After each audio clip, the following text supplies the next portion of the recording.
All right. Hey, yo, we are back. Hey, look, we at a Peanut. Thank you so much. We gonna start flashing that as well. Are we absolutely? Can you hear it? Like a lot of times we on some new shit and we trying to make it work. You know what I'm saying? So let's make sure we making it work. That's all I gotta say. We gotta make sure we making it work. You know what I mean? Yeah, So we're what I'm gonna gonna need do some is, feedback, man. Let us yeah, know. yeah, Let yeah, us know. already. Let me make sure. I want to make sure. Yeah, hold on. I gotta make sure. Gotta make sure. Gotta make sure we Gotta. tapped in, man. You heard me. But yeah, man, it's the Kingpen the Crux show, man. Yeah. You already know what it Yeah. is. Shit. You. I mean, you can go first this time. Yeah, man, it's the Kingpen the Crux show. Yeah. Okay, sound like we loud and Uh clear. oh. Wait, Sound like we in hey, there. hey, Crux. Crux. This is the USB mic. Word. We Okay. there. We there, my nigga. Let me unplug this joint. Oh, fast. And now I gotta hold on. All right, so now that now I know you can hear us. You know what I'm saying? First and foremost, I'm the Kingpen. We spell like KIGP and Mr. Crumb. I pen it right nice. If you know a girl want to get wet, we are right here at New and Business Entertainment, and you can like become friend of the program. You can come up in this joint, get you a Strong Island or something. You know what I mean? And to be honest with you, we're gonna start doing that. You know what I mean? So if you want to really kick it, come be a part of the show for real, for real. Yes, You know what I mean? indeed. We're gonna start doing that. Hey Crux, we're gonna start doing that. Hey Crux, you know, they know who you is, but go ahead. You know how we introduce Oh ourselves. yeah, Go man, ahead. most definitely, man. It's your boy Crux, the problem, the turn the point slash the solution right here on the Kingpen the Crux show every Saturday. That is from 6 p.m. to 8 p.m. right here in the back. You see it, New Ambitious Entertainment. Yeah. And right now we are doing hip hop news and entertainment. Yo. Yo, we got a dope action-packed show for y'all tonight. It's definitely going down, so stay tuned. We got some hot topics and we gonna chop it up. You know how we do it. Know how we do it. Hey, yo, I can promise you this is that we got the topics, we got the graphics, we got some videos, and we got some videos. You know what I'm saying? Partner body to the whole Chicago hip hop community is that I was supposed to do Friday night videos, but I had to tweak it. So next week, get in tune. Friday night videos, and yes, I'm gonna play a lot of Crux in Kingpen. So yeah. We got to show a lot of love to ourselves, but yeah. Because a lot of people don't be showing us love. So we got to show ourselves some love. You know what I mean? And also, Matt gonna be on there. ABK gonna be on there. Everybody that was at our event gonna be on there. You know what I'm saying? So Friday night videos, that's coming real soon. Shot Radio coming real soon. Nola's coming expeditiously. And yo, you already know you got the Kingpen and Crux show is going down. Now, Crux. I need to know what you want to start with. Oh man, I happen to know it's action packed. That's just me. Yes, indeed. So yeah. I definitely want to one more time before you go. This time, yo, we got a clothing line. It's called PODGODZ. So yeah, it's PODGODZ Hip Hop News and Entertainment. It's right there. All you gotta do is take a look at it. PODGODZ. Go shop. You know what I'm saying? I am her gonna be in the building soon. Shamika, what's going on? I promise you, it's going down. But the PODGODZ, we are in the building. Absolutely. All right, Crux. So let's go, man. What I want to start with, and first and foremost, we're coming off a very eventful couple weeks. Hey, shout out to Drake Versatile in the building. Hey, shout out, salute for you coming through, my brother. Appreciate you. Hold on. Hey, April Showers, what's going on? Green Bay Flowers. Yes, indeed, man. Thank you for tapping in. Thank you so much, for real. Yo, so yeah, that's what's up, man. It's good to see people coming in, chiming in early. We're coming off a very eventful week. A lot of highs, a lot of lows. First thing that I want to start off with, it is hip hop news and entertainment. I want to start off with Remy Ma and her son. Woo! You know what I'm saying? Brother, that's what you want to start with? That's what I want to start with. You know what I'm saying? Hold I want on to kick it now, off hold like on that, now. man. It is hip hop news and entertainment, Hold so on. we saving prayers for Remy Ma, her family, her Oh, son. goodness. You know what I'm saying? And the Yeah, other party involved as well. We got to go in. Let's go in. Remy All right, Ma's so, damn. Remy Ma's son, 23-year-old Jason Scott, arrested on suspicion of 2021 murder. Jason Scott, the son of Grammy-nominated rapper, actor, and TV personality Remy Ma, has been arrested in New York on murder charges in a fatal shooting that allegedly took place 3 years ago. Scott, 23, is accused of first and second degree murder in the death of 47-year-old Darius Gullingbucks. I hope I'm saying that name right. I mean, yeah. Are you butchering this? I'm probably in. Wait. I got to bring it back to you. Are you butchering this shit? Darius, let's look in the camera. Is Crux butchering? I'm butchering. I'm macheting in the name. You know that? But I'm gonna call him DG. You Let's know go, what I'm saying? man. DG. Damn. And respectfully, Darius G, the New York Police Department confirmed to USA Today Friday. He also faces charges of reckless endangerment and criminal possession of a weapon. Another suspect was also arrested in connection with the case. The case stems from an alleged altercation in Queens on June 7th, 2021, which left G, I don't want to butcher the name, with multiple gunshot wounds to the head and chest, police said. A lawyer for Remy Ma said in a statement obtained by USA Today on Friday that Scott was arrested on the basis of very serious, unfounded allegations. Unfounded. Remy Ma wished to address this situation personally, but has been strongly advised by our office not to say anything publicly, as most people in this situation are, as the case is still active. The statement said, to be clear, Jason Scott is innocent and Remy Ma is committed to proving his innocence and fully supporting her son during this time.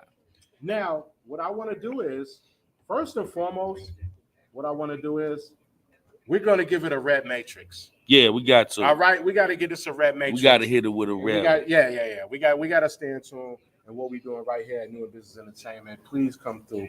But we are actually giving y'all hip hop news entertainment, right? So what I actually want to do is, Crux, are you really ready? Like for real? Are you really like super, like just all the way ready? You know what I mean? You ready? Let's get it. Let's go. I'm Steve Lacey. And I'm Natasha Verma. 23-year-old Jason Scott has been arrested in connection to a murder in Queens that dates back to 2021. Investigators are looking into the possibility that it was a murder for hire. All right, Fox 5's Teresa Priolo joins us live from Astoria where the victim lived. Teresa, what can you tell us? Yeah, Steve and Natasha, residents I spoke to here, they didn't know the victim, but they do know who Remy Ma is, and they're telling us that they hope her celebrity doesn't play into this case. Tonight, we are learning that that victim was allegedly killed by Remy Ma's son, Jason Jace Scott. So here's what we know at this hour. 23-year-old Scott was arrested today on first-degree murder and weapons charges. It's unclear if he pulled the trigger or if he hired the hit that took the life of Darius Gilbo, who lived here at the Ravenswood houses in Astoria. The crime occurred nearby in broad daylight back in 2021. Gilbo took hits to the head and to the chest. Gilbo had an extensive criminal history. 8 months before he was killed, he was indicted in a massive drug trafficking operation. As for Jace Scott, he appeared alongside his mom, Remy Ma, in the hit show Love and Hip Hop. She's one of the biggest names in hip hop and has been since 2006. She also has something of a lengthy rap sheet and has done 6 years in prison on a gun crime. But none of that mattered to the folks that we talked to here in Astoria. It doesn't matter if it's a celebrity or not. Exactly. If you commit a crime, you're supposed to be paid for the crime you committed. It could be anybody. It doesn't matter. You know, if they're, their mother's famous or father's, it doesn't matter. We got the police station on the corner. We got sanitation. So not too many things happening here. They happen around here, but not in here. It's really difficult. We received a statement from Remy Ma's attorney about Jay Scott. That came in late this afternoon. They said that Remy Ma hoped to publicly address this. She's been advised not to, so they told us, quote, nevertheless, Remy Ma is committed to proving Jason's innocence and supporting her child during this time. We stand by Jason's innocence and hope the NYPD will conduct a complete and thorough investigation to reveal the truth. Now, back out here live, we should also tell you that a second man, a man by the name of Richard Swigert, was also arrested and charged with murder and weapons charges. Steve and Natasha, it's unclear what led to this, if there was any relationship between these guys before this murder happened. We can tell you that we are expecting Scott to be arraigned early next week. That's the latest from Astoria tonight. Back to you guys in the studio. All right, Teresa, thank you. All right, so we are back, y'all. I ain't gonna hold you. We are like super back. Yes. So Crux, one more time. I gotta give it a red matrix because this is crazy. It's crazy, bro. This is madness. Madness. You know what I mean? And Go ahead. before we dive off into that, you know how crazy this situation is. It's kind of reminiscent of Remy Ma's situation almost. You know, Remy Ma was sentenced to 8 years in prison in 2008. How many years did she do? She did 8 years. Dang.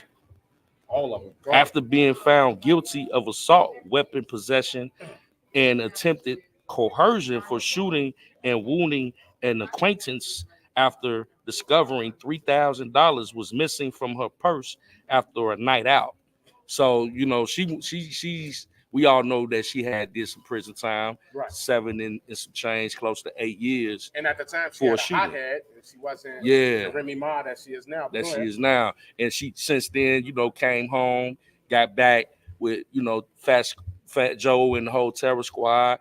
Came back with shout out to Pat Pooch for holding her down. Shout out to Pat. Man, held the whole family they call down. It Black Love? Yeah, including this son, her son, which is not his biological son, but he was a stand-up man, and it held her down while she was going through her trials and tribulations. Did her time, came back. She since has become a staple in the community, like we said, as far as with her music, with her pop, with her you know, TV personality, acting. So she's been on her thing and she's been getting to it. And then, you know, for her son to be going through this right about now, and crazy, man. And he's only 23 years old. 23, man. We just came out of the year Jordan. Yeah. And the guy, you know, Darius is, I'm hearing allegedly allegedly the talk is that, you know, he's related to Nicki Minaj's husband's side, like Nicki Minaj's husband currently. Yeah, like husband. The guy, her current husband. The one that's allegedly a pedophile. Allegedly. You know what I'm saying? So a pedophile. Yeah, allegedly. They want him to register. He couldn't even go out of town just recently to go support his wife on tour overseas. Right. We didn't report on that, but you know, since you're bringing it up.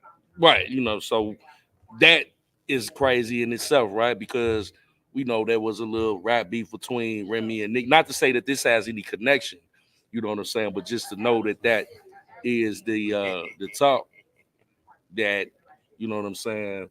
Nick, we do connect the dots around here, though. I ain't gonna. Yeah. So you know, it's just one of those situations. Intricate. Yeah, you know, it's just one of those situations where we're going to pray for both sides. It's unfortunate anytime somebody lose their life. So we're praying for the slain and the family of the slain. That's crazy. And we're praying that the young man, Remy Ma's son, is, you know, that justice prevails. If he's innocent, let him go. You know what I'm saying? Absolutely. And then to know that there was another person that was arrested with him, you know, it's a crazy situation. So, and it's kind of still fresh. So it's not really many developments to go off of. We just want to make sure that we bring you guys the news and what we heard and what we, you know, we'll obviously continue to keep up with this case as it proceeds. Keep you guys abreast on what's really going on, because this we are the PODGODZ. This is the Kingpen and Crux show at New Business Entertainment. We do bring you hip hop news and entertainment. Yes, that's what we're doing right now. You know what I mean? Hopefully, we gave some pictures, we gave some videos, we actually gave you some news footage. it is what it is. You know what I'm saying? Hopefully your aggression was really. Yes, indeed. And you know, any other thoughts on that? I know it's not much to say because it's still fresh, but we could go on to the next subject if you got any closing. Thoughts. In closing remarks, I do see some beautiful women up in here, Lucky, and I don't know who this beautiful woman is, but I would love for her to like just walk over here a couple times. You know what I'm saying? But anyway, she looking like Sean up in here. Anyway, you never know what's going to happen in doing business entertainment, and we have the most beautifulest woman I ever met in my life, aside from my wife, right over there. She's giving me much joy and gracious joy. You know what I mean? Can you just yell over here real quick? Hey! That's Tiffany right there. The bartender. Yo, definitely. I got mad love for her. So, but yeah, only thing I want to say about that is that Rim has been going through some things, right? She's definitely been going through the whole thing with infidelity with Papoose and Easy, right? The block captain. Wow. She just came. She just came out of that, right? And now her son, murder charges. This is crazy, yo. It's a lot of drama, man. For real. So we got, we're gonna keep them in our prayers. It's a lot of drama. We're gonna keep y'all in tune because I can promise you, it sounds like it's a lot gonna happen. Absolutely. Yeah. Absolutely. What we got next, Crux? Okay, so what we have next on the agenda is Young Thug trial. You know what I'm saying? Young Thug trial has been one for the books. Crux, oh my God, Crux. Are you for real? Young Thug trial Judge Glanville denies motion made by Brian Steele. Now, by the way, we covered this last week. Brian Steele is Young Thug's attorney. Brian Steele put in a motion to disqualify the judge. So the judge was actually overseeing the motion for him to be disqualified, and he said no.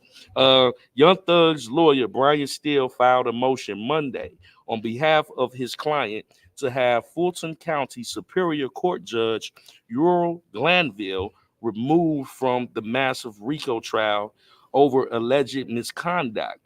Judge Glanville denied the motion on Tuesday morning, saying that the claims in the motions were insufficient. Steele filed the motion to disqualify, recuse the judge over an alleged improper meeting between the judge, Glanville, prosecutors from Fulton County District Attorney's Office, and witness Kenneth Copeland, who has been on the witness stand since Monday. So it's a lot to unpack with that. It is. So there seems to be some obvious corruption in the YSL RICO trial in Fulton County. The judge has been asked to be a change of venue. They need a new judge. The Young Thug's attorney says because they have evidence of a communication off the record between the prosecutor and the judge, and not only the prosecutor and the judge, but also the witness that's on the stand right now testifying, Kenneth Copeland, aka Lil Woody, that is off the chain on the stand right now. Little Woody. Yes, indeed. So we got my sis Shamika in the chat. Hey, what up, sis? Hey, baby. All right, this is what we're gonna do. Here at the Kingpen and Crux show, we're not only gonna give you some visuals, we're gonna give you a video. Y'all ready? Let's get it. Let's go. Yo, go ahead. The way I understand my constitutional obligations, pursuant to the 6th and 14th Amendments of the United States Constitution, the corresponding sections of the Georgia Constitution, I'm required to make a full and complete statement to the court. For the record, and if God forbid this goes up on appeal for the appellate courts or another tribunal, commission, or administrative body, I was told, based upon information and belief, that when we arrived at 8:30, 9 o'clock today, we did not come into your courtroom until almost 11:30. And what I found out just recently, this is not waived, is that supposedly in chambers, this honorable court reporter at times, on recorded times, district attorney or district attorneys from the DA's office, as well as investigators, sheriff deputies, Mr. Copeland and his counsel met together. None of the defense team, to my knowledge, was aware that this was going on. It was told, based upon information belief, that it was told to the district attorneys that Mr. Copeland intended to plead the Fifth Amendment. Then I was told, based upon information belief, that Adrian Love, the lawyer for Mr. Copeland, and this court were together, and Ms. Love made representations that John Melnick supposedly spoke with some attorneys for the accused and wrote an email to Ms. Love, to Adrian Love, stating that Mr. Melnick does not represent the witness, and that Mr. Melnick wrote an email saying F you, and then somehow that email was CC'd. To me, that never... Mr. Steele, can I interrupt you just a second? I'm kind of disturbed because that's ex parte. All that was an ex parte conversation. How did you find out about any of that? Well, I'm disturbed too, and the reason I'm asking you a question. How did you find out about it? I'm going to answer you the question. Okay. Scuttle, if you look at SCUDDER versus State, which is 298 Georgia, 438, it's Division 2, 782 Southeast 2D 638, 2016. Our highest court says when a court meets, because Mr. Copeland comes in, meets with the court supposedly made statements, which I assume is somewhat accurate based upon what you just said. We're entitled, Mr. Williams and every other person wrongly charged here is entitled under the Georgia Constitution to be present. That's a critical stage. It's just like when you meet with me, and you and Mr. Adams meet with me, and others have met with me.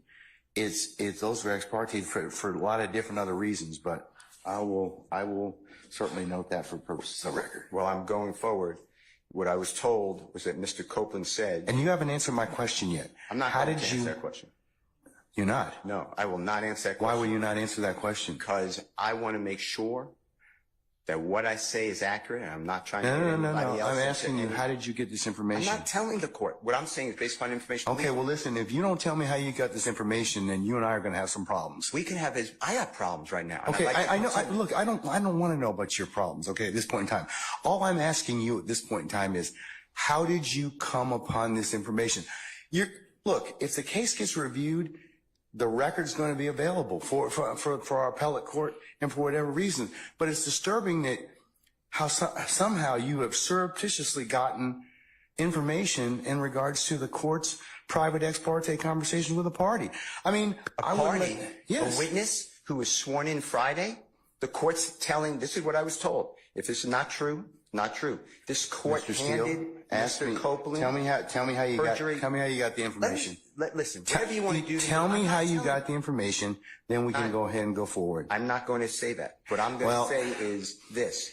I was told, and I hope this concerns the court. It concerns me that you have proprietary information. Why is it proprietary? Or information that you should not be having that was ex parte. Why? With a party. Why? State of Georgia. How about the witness?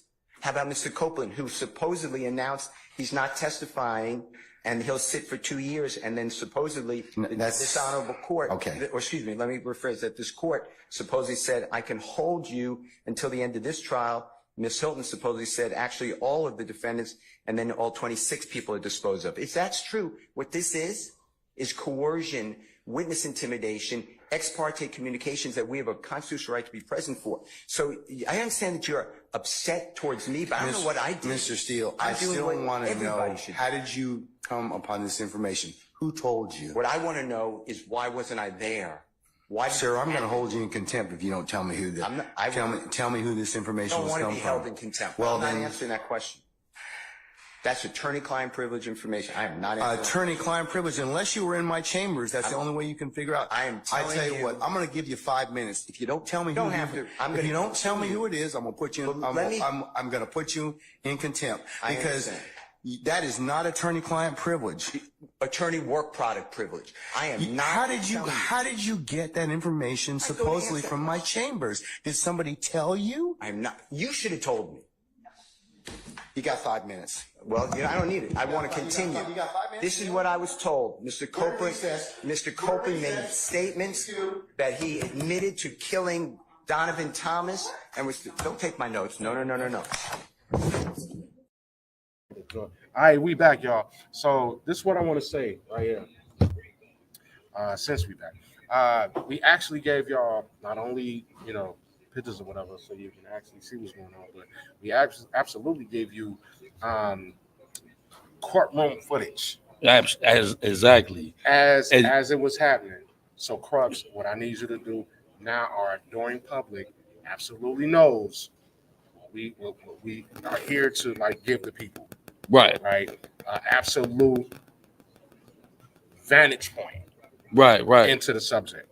Yeah, and I'm gonna touch on it briefly. My sis Mika gonna call in shortly. I just talked to her too. She got very good insight on this case. But the thing about it is, I'm happy that Kingpen played that clip so you could see how much of a kangaroo court that this has become. Can you say that? A kangaroo court. Yep. So this case is really, they don't really have a case.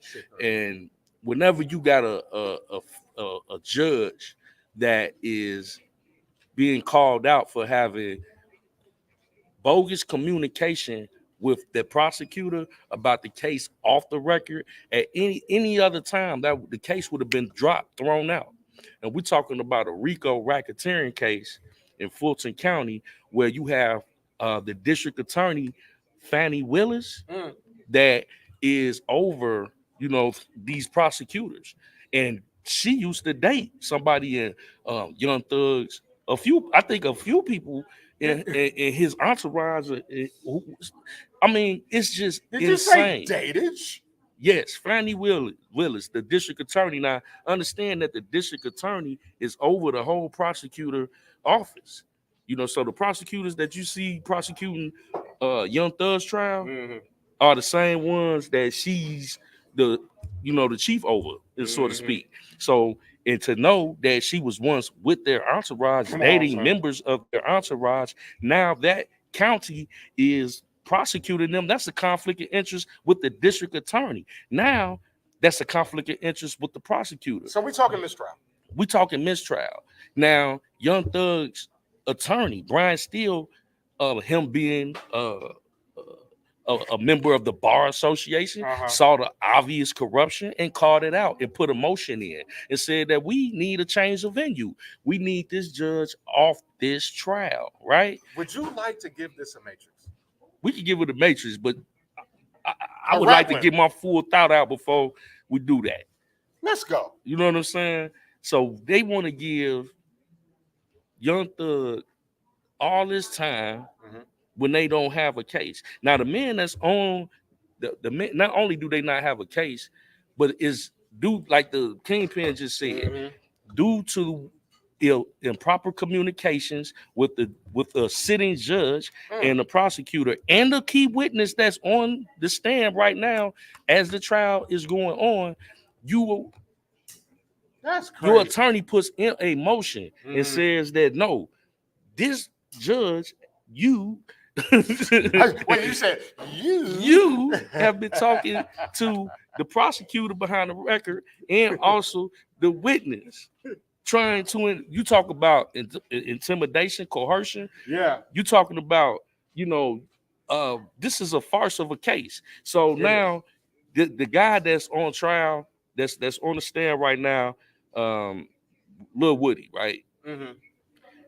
Lil Woody. He wasn't even supposed to be testifying. They made him take the stand. They made him take the stand because his attorney was out of town and said he is not to testify until I get back. But they made him take the stand. That's why he was on the stand. Like, I don't recall. I don't know, because they weren't, but they forced him to. Right. Now the judge is reaching out to him behind the scenes. Come on, man. And now the whole world is seeing the corruption. Now, just imagine they're doing this with a case that everybody could see, for the world to see. So what are you about to say, Crux? So what do you think that they do for cases that they do not televise? So I definitely want to say this to you, is that and I want to say it to the public as well, when it comes to cases, and that you have to, at some point, represent yourself. And you have to do your due diligence and do your discovery. Let's say this again, because we've stated this out of our show a couple of times when it comes to cases. You have to do discovery.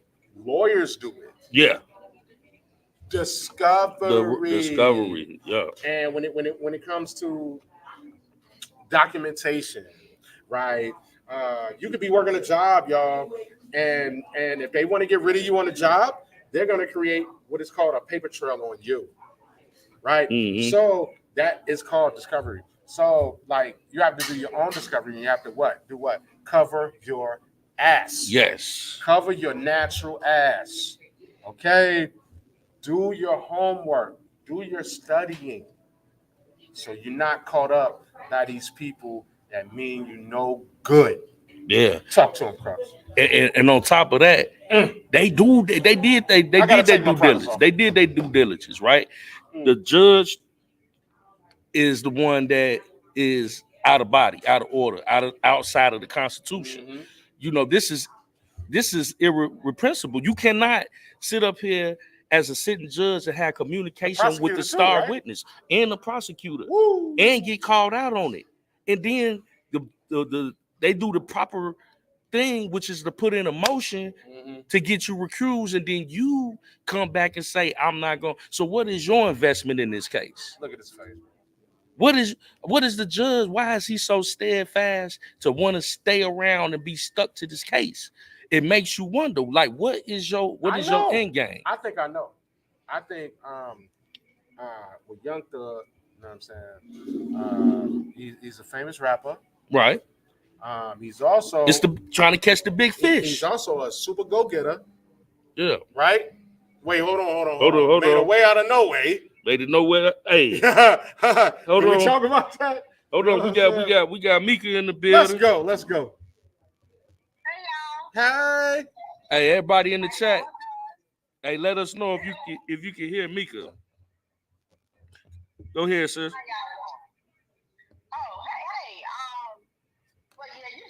I've been following the Young Thug trial for quite a minute because it was just, to me, what really brought me to being interested in this trial, because it was around the time a lot of the stuff was going on with Trump, and I knew that from my understanding, that particular case with Thug and that particular case with Trump, as you can see with the judge, in my opinion, there is some positions I feel like there's prompts, because the judge, I don't know if you've been watching Kingpen, but the judge has been very, very, very biased throughout the whole, this whole trial. Like, it's been a crowd show the entire time. And I think what it is, the prosecution, they thought that they had. See, Lil Woody is supposed to be one of their main witnesses, Right. And so, from my understanding, what they're trying to do is this Donovan Thomas. He was the guy that got killed. Doing this, not doing this. It happened years and years ago. But anyway, they're trying to tie Thug to it. Mind you, Lil Woody had been indicted twice. Okay, on that particular with as far as the Donovan Now hold fast right there, sis. Hold fast right there, sis. I want to highlight that what you just said. The guy that's on the stand right now, I want everybody to understand this. The guy that's on the stand right now, Lil Woody, aka Donovan, he has been indicted twice for this same murder, and they dropped the case both times. They dropped the charges.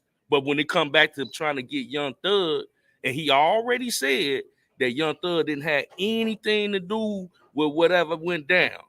So he already took accountability for that. They still charging Young Thug, even though the witness said Young Thug didn't have nothing to do with it. So what they're trying to do is, with Rico anyway, they trying to make Thug, Thug is the main, he's a big fish, So when they can connect all these other different little players to him, that's how, of course, that's how they come up with their Rico charges anyways, but yeah, but see, the charges were dropped on Donovan Thomas. Now, mind you, Fonnie Willis was sleeping with Donovan Thomas. Now, Donovan Thomas is really good friend with Fonnie Willis. Okay? So Donovan Thomas is the deceased. Also, do you remember the guy Trouble? The rapper Trouble? Yeah, the one that passed. Yeah. So Fonnie Willis was sleeping with him too, allegedly. That's what the word was. Hold on now, hold on. Hey, Fannie Willis, Fannie Pack, she been dropping it like it's hot all over Atlanta. And this is the district attorney.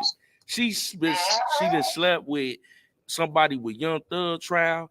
Hey, shout out to Peanut in the chat. What up, Peanut? Yo. Hey, we need that graphic, man. We need some more cartoons. We need everything. Yes, indeed, man. Salute. Now. Make sure y'all get a tune with our brother Peanut right there. Yo. Graphics, cartoon graphics, whatever logos, man. He got it all for you. Music videos, whole nine. But we gonna tap in with that. But make it get to him. Let's go. We talking about a district attorney in Fulton County, and I was just breaking it down how she is over all the prosecutors. She was once dating someone in Young Thug's camp, but now she's prosecuting them. Look at his face right there. She was once dating the person that they saying was murdered. One of the people that Trouble. How Thug gaining weight? Allegedly. So, Mika, I'm gonna fall back. I just want people to see the connection. So we don't, so they could stay abreast, because it's a lot of behind the scenes and a lot of reasons as to why they're coming so hard after Young Thug in Fulton County. And his dad, I think, in a couple of days, because I was looking at Infamous Sylvia.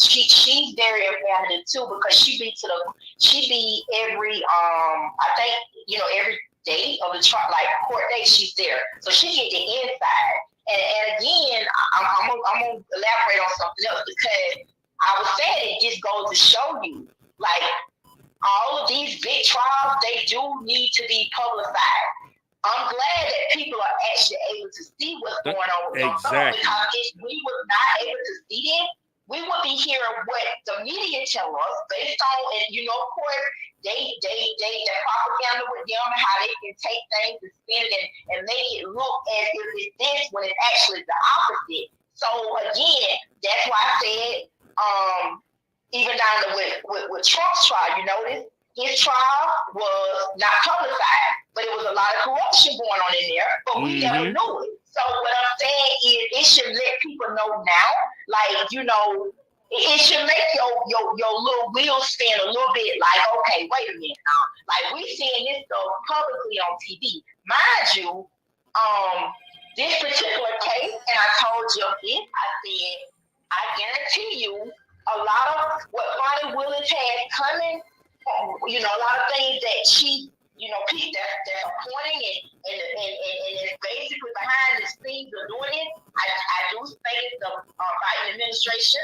I do think that Kamala Harris too. She's pushing a lot of these strings too, because I'm gonna tell you, remember, she was a DA that was prosecuting a lot of black men too. You understand?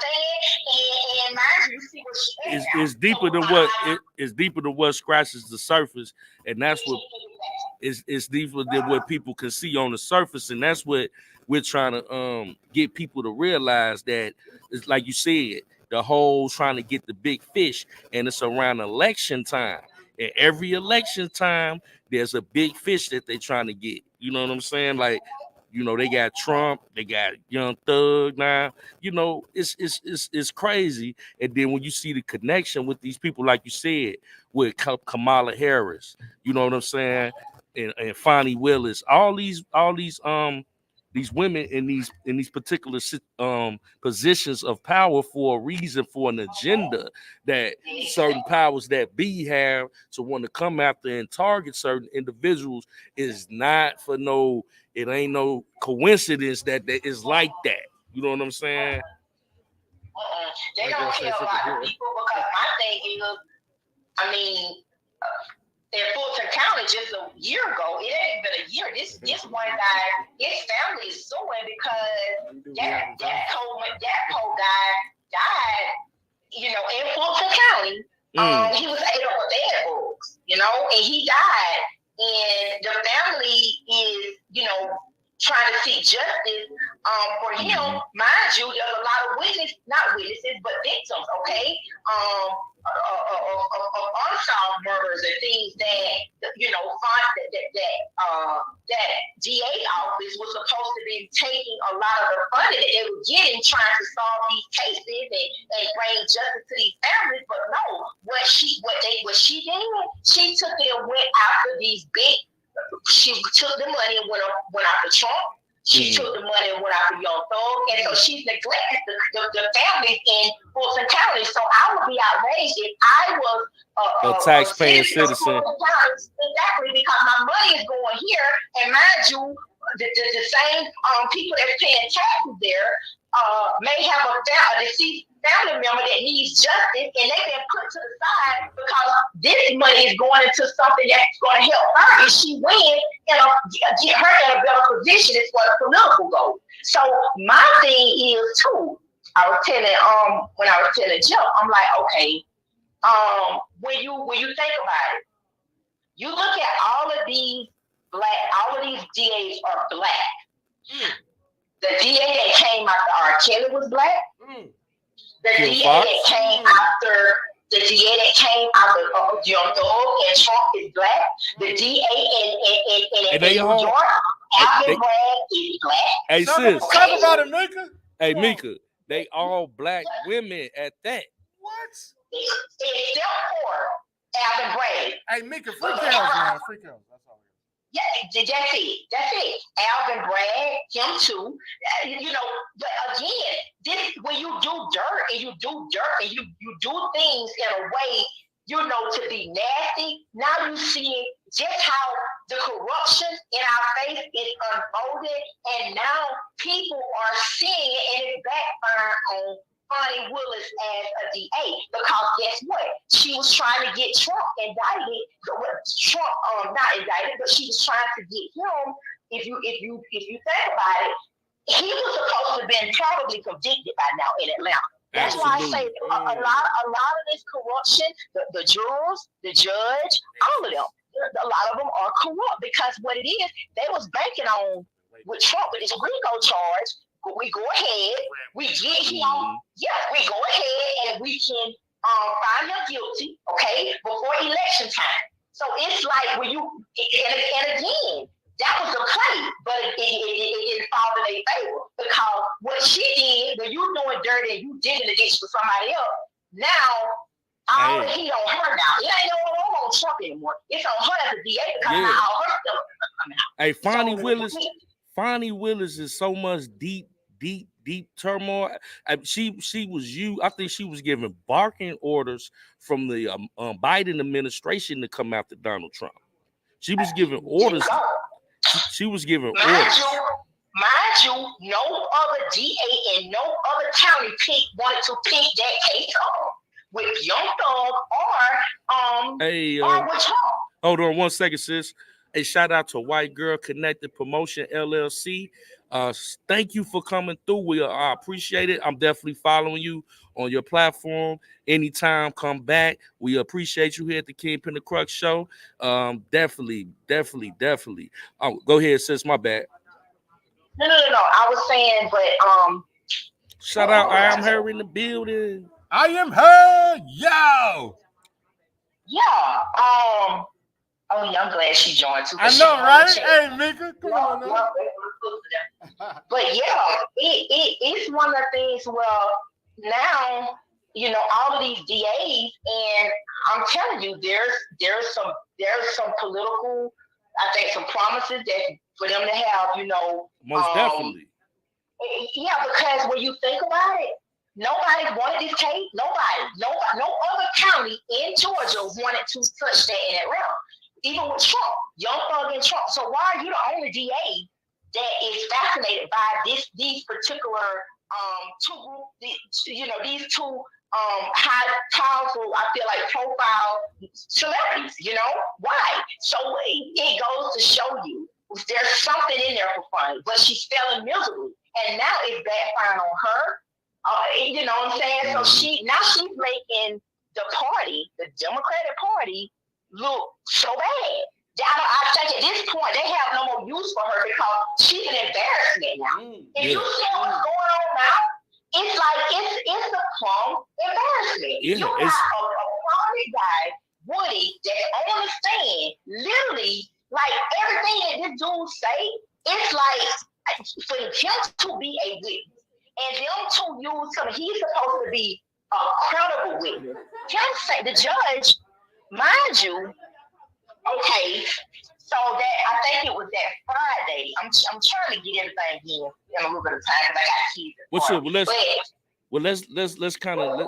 Let's kind of dive into the judge right now that's asked to be recluse, but denied the request to be recluse, even though we know that. So he's been asked to be recused by two different attorneys. Okay, Phil, and then I can't think of the other one. But anyway, now I don't think he's gonna have a choice at this point because see what he was saying. Oh, well, you guys don't have to wait till and go to the appellate court. He was being very biased throughout this whole thing because he thought he was the Dun Dollar. He's in charge, and this is his show. Well, this particular attorney by the name of Weinstein, I think he has a lot of tools within the he has a lot of pull, from my understanding, as far as the Supreme Court in Georgia. Not credible was a person. Exactly, the Supreme Court in Georgia. So the Supreme Court in Georgia, now they bypass like the appellate. This guy has basically went to the Supreme Court. Okay, he went and filed a motion to the Supreme Court for him to be for him just to recuse himself. So now it's not really up to him anymore.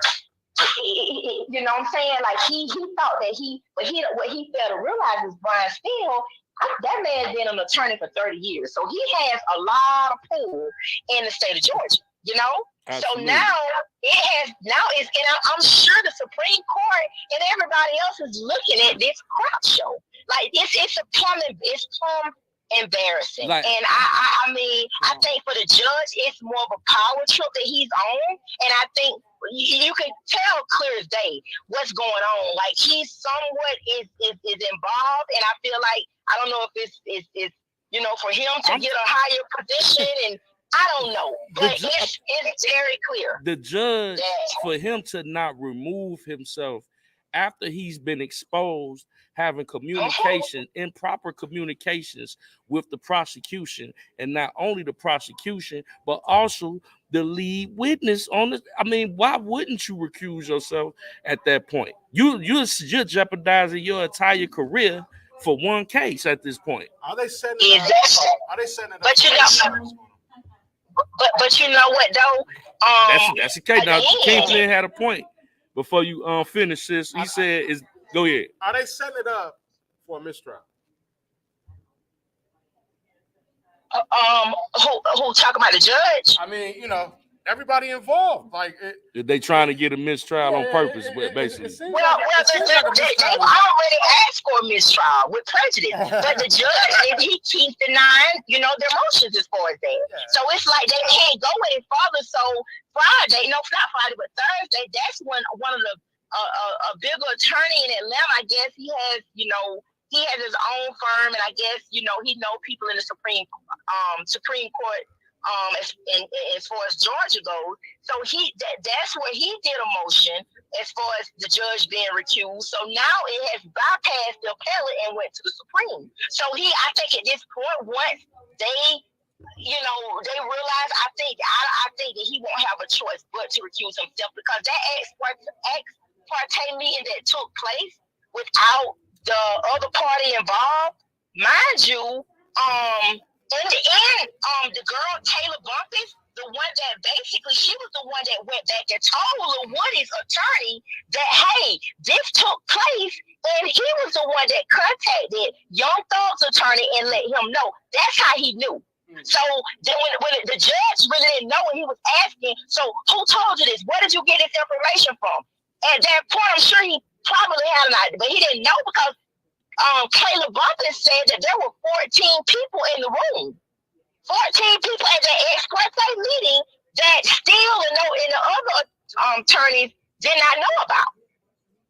So, that alone, the judge just got caught, and then he just, he's still been on this power trip, because, he basically just got caught. And for me, I would have thought he would have recused himself after that, but he did. So, yeah. And then what happened, remember, so he wanted to, he wanted Brian Steele to stay in contempt for 20 days. Basically, he had to do 10 weekends out of the 10 weekends or whatever. But you see how fast that got turned around. He didn't even want to give him a bond, send him a bond. So what did Brian Steele do? They went and hit the attorneys that he's connected to. They went and that got overturned just that quick. So I think for the judge, he just need to let it go at this point. Because it's just like at this point, he just need to let it go and just recuse himself. This trial, it's gotta be a mistrial with prejudice. Like it is. And then you had Woody, mind you, Lil Woody went on his TikTok. Mind you, his TikTok and his social media, like, he is blowing up, y'all. Like, and he's smart. Yeah. He was at the pool one day, and he said, I never knew a judge and a DA to testify. I never knew a judge and a DA to testify. I didn't even know I never knew that a judge and a DA can make you testify. Wow. I didn't even know they can do that. Wow. Hey, Lil Woody, a lot of people be sitting up there making jokes about him, but he ain't no fool. He ain't no fool. He ain't no fool. He is so smart. Yeah. He really is. And I'm telling you, like, everybody is just falling for Lil Woody now. Like, everybody like him. Yeah. Like, even if you think that he's like everybody, he's gotten so many followers, and people just interested, because he's also, I look forward to him being on every day anyways, because he's so comical, and he makes them look so stupid. Like, it's just like, you have to go back, and if you haven't Kingpen, you have to go back and just look at some of the clips. If you go on YouTube, you can see like the funny moments of Woody and stuff like that with him testifying. Saying. But when I tell you, it is so flipping funny and hilarious. We could do a whole hour just sit back, doing commentary on Woody testimonies. You know what I'm saying? Hey, Woody, we on you. I mean, pause, but Hey, man, we on you. Hey, but whole time, I know we got other subjects to get to. We could probably revisit this after we. Hey, shout out to I Am Her. Woody the GOAT. Hey, but the whole time though, it's just crazy, because when you do the connection between this trial and other and Trump trial, you know what I'm saying, and the people that's involved, the Fonnie Willises, you know what I'm saying, and the prosecutor and all of that. When you do the connection with the judges, Crux. You know what I'm saying, you do all that connecting the dot, and you see the obvious corruption. Whether you like Young Thug, whether you like Donald Trump, however you feel about these people, you cannot deny the obvious corruption. There's a concerted effort to target these individuals, whether you think they innocent or you think they guilty. It's a concerted effort, and it's obvious. I think personally, I do want to say this. Mika, how is Trump still running for president? Well, look at all the support he had. He's still running, huh? Hey, Mika, I just wanted to amp you up. That was all. It's a joke. Like, look, how is Trump still running for president? You know what I'm saying? I know. It's like, with him being his age, you would think, like, anybody else would have just given it up. But the fact that, Trump is, like, he could be, I'm pretty sure, like, with him, he's a little like, you ain't just going back. He ain't going to back down. He's not going down without a fight. That boy, and I think that boy like Jay-Z. Forever young. He's not going down without a fight. And that's what I like about Trump. I don't care what nobody say. They can say whatever, but Trump is a real one. And a lot of the celebrities now are supporting him. Anybody, and that was surprising to me. Anybody that can sit up there and get indicted after indictment, after indictment, after indictment, and still stand strong and say, I ain't folding, I'm still doing my move, I'm still, man, that's a strong individual. You know what I'm saying? And Jerry, what? They don't even realize they put him they literally, when they made those moves, bro, they just made Trump richer. I'm just being honest. Like, that man now, like, people, just the small donations, that man over, I think he's like $300 million. Yeah, like, he's that. like, yeah. Talk that, rather. Talk that. And so, mind you, he's not even using any of his money. Like, he's not having to use, and his stock has went up, okay? His numbers in the polls have went up. So everything that they come at him with, it just increases. And so I don't think they thought that it would just backfire on him and people would just not be aware and woke. But like, people are saying now, like, okay, well, like, if these things are true, why now? Like, y'all could have prosecuted this man 4 years ago, but now since he's saying he's running for president, now y'all with this marriage campaign and this whole witch hunt, it's like, and it's backfire. Hey, I love you, Mika. I promise you. Yes, the witch hunt. Yeah.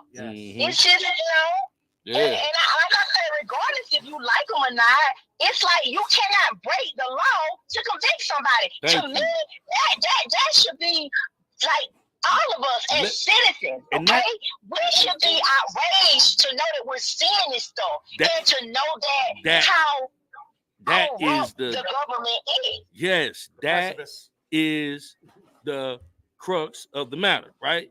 It's about say that. It's about all pun intended. You cannot break the law to enforce the law. You cannot sit here and be a sitting judge or prosecutor and deliberately violate the law to try to prove that somebody else violated the law. And as a taxpaying citizen of this country, you should, like Mika said, you should be outraged. They're showing the obvious corruption in your face. So therefore, that's why trials like this that are public are very necessary. That's why trials like this, they educate the people, because I learned a lot just following the last few trials as far as laws and how they operate. Like, people say, why are they appeal?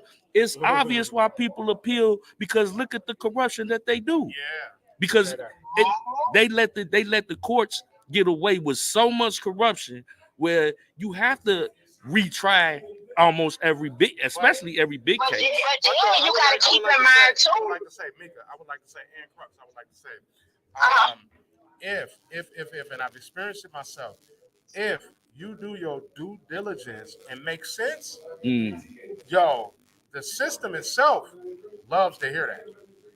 And they will work with you. I promise you.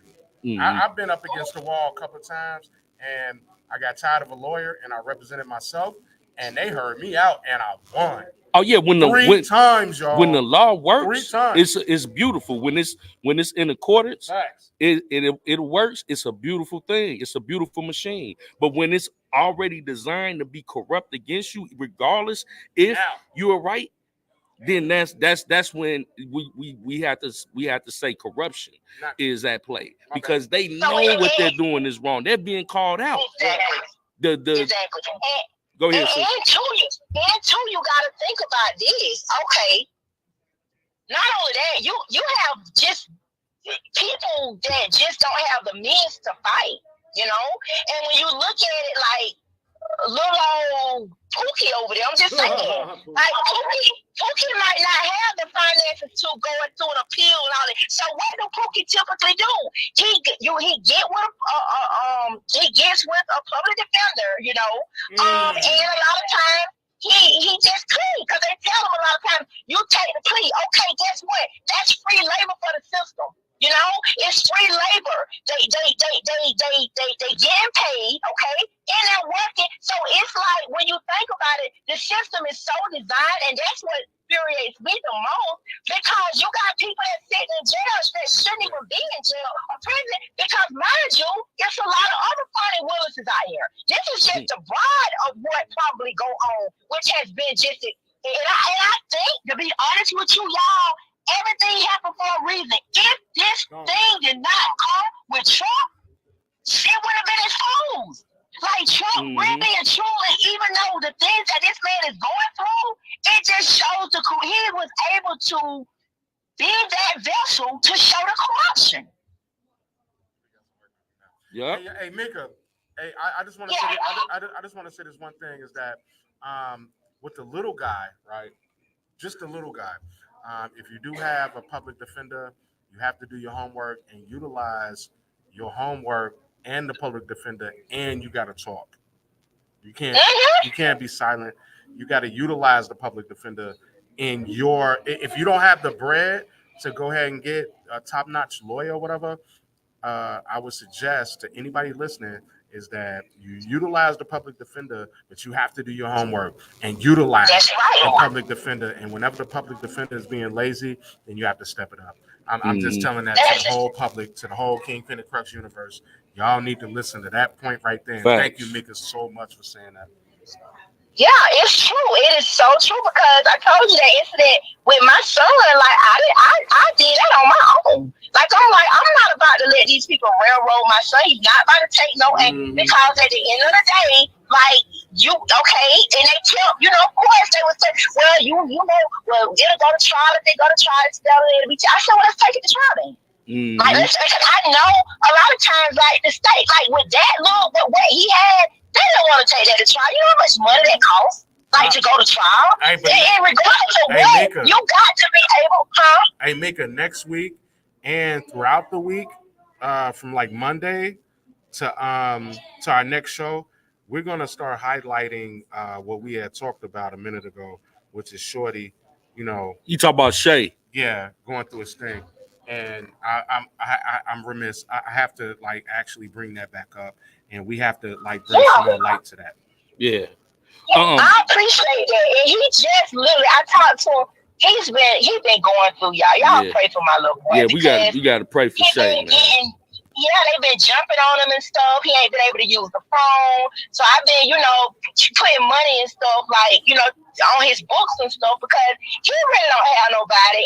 And, but so I contacted his attorney yesterday. Mind you, you're right. You have to stay on those attorneys, because let me tell you, that attorney told me, when I talked to him 3 weeks ago, he's a new attorney. Oh, well, I'm going to see him Monday. That Monday, I think that was that Thursday I talked to him. Thursday I talked to him. He told me he was going to see him Monday. Did not show nothing. So I called him, couldn't get. He started, I guess, like, dodging my calls. He wouldn't answer the phone. Yeah. So then I started calling. So finally he answered one day. I guess he forgot my number. He was like, oh, yeah. I was like, well, you told me that you were going to see Shay. Now, mind you, he was like, oh, well, I'm sorry, I didn't get a chance to go see him, because it was, after hours, and as far as like visitation. And I'm like, well, I thought that attorneys it doesn't matter. You understand what I'm saying? Like, you just can't tell me anything and expect me to believe it, bro. You his attorney. You can see him. It's not like me that can just go up and say, hey, I want to see Digit Shay. You his attorney. So at the end of the day, like, there's no way. But He still didn't go. So yesterday, I called him again yesterday to let him know, hey, I want you to know that I feel like Shay's life is in danger, and you need to get up there. He assured me that he will be going up there Monday because he's getting jumped on for nothing. They won't let him use the phone. He's having to email. And it's just like it's ridiculous. So y'all keep coming out crazy. Hey, Mika, what we're gonna do is we're gonna start sharing the news footage. We're gonna have you talk about it some more and highlight it, but also let's do what we can to get him on the show and like get it out to the people so he can talk for himself. You know what I'm saying? Like, I know he got to be going through it. You know what I mean? So through you and the Kingpen and Crux show, like I just want to show this young man some love. You know what I'm saying? So whatever we can do, I just want to go ahead and do that. Go ahead, Crux. Yeah. For those because we want to put some type of context to, so for people that may not know what we're talking about. Not too long ago, and this would be a perfect segue into the next subject. We had a great dialogue on the YSL. Like I said, we had time. We'll double back and spend a block on that.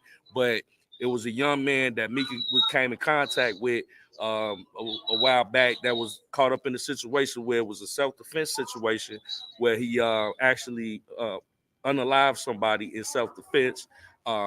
Mika talked to him, convinced him to do the right thing, to turn himself in because he was on the run. And she been keeping up with the young man, advocating for him, talking to the attorneys and everything, or what have you. His name is Shay.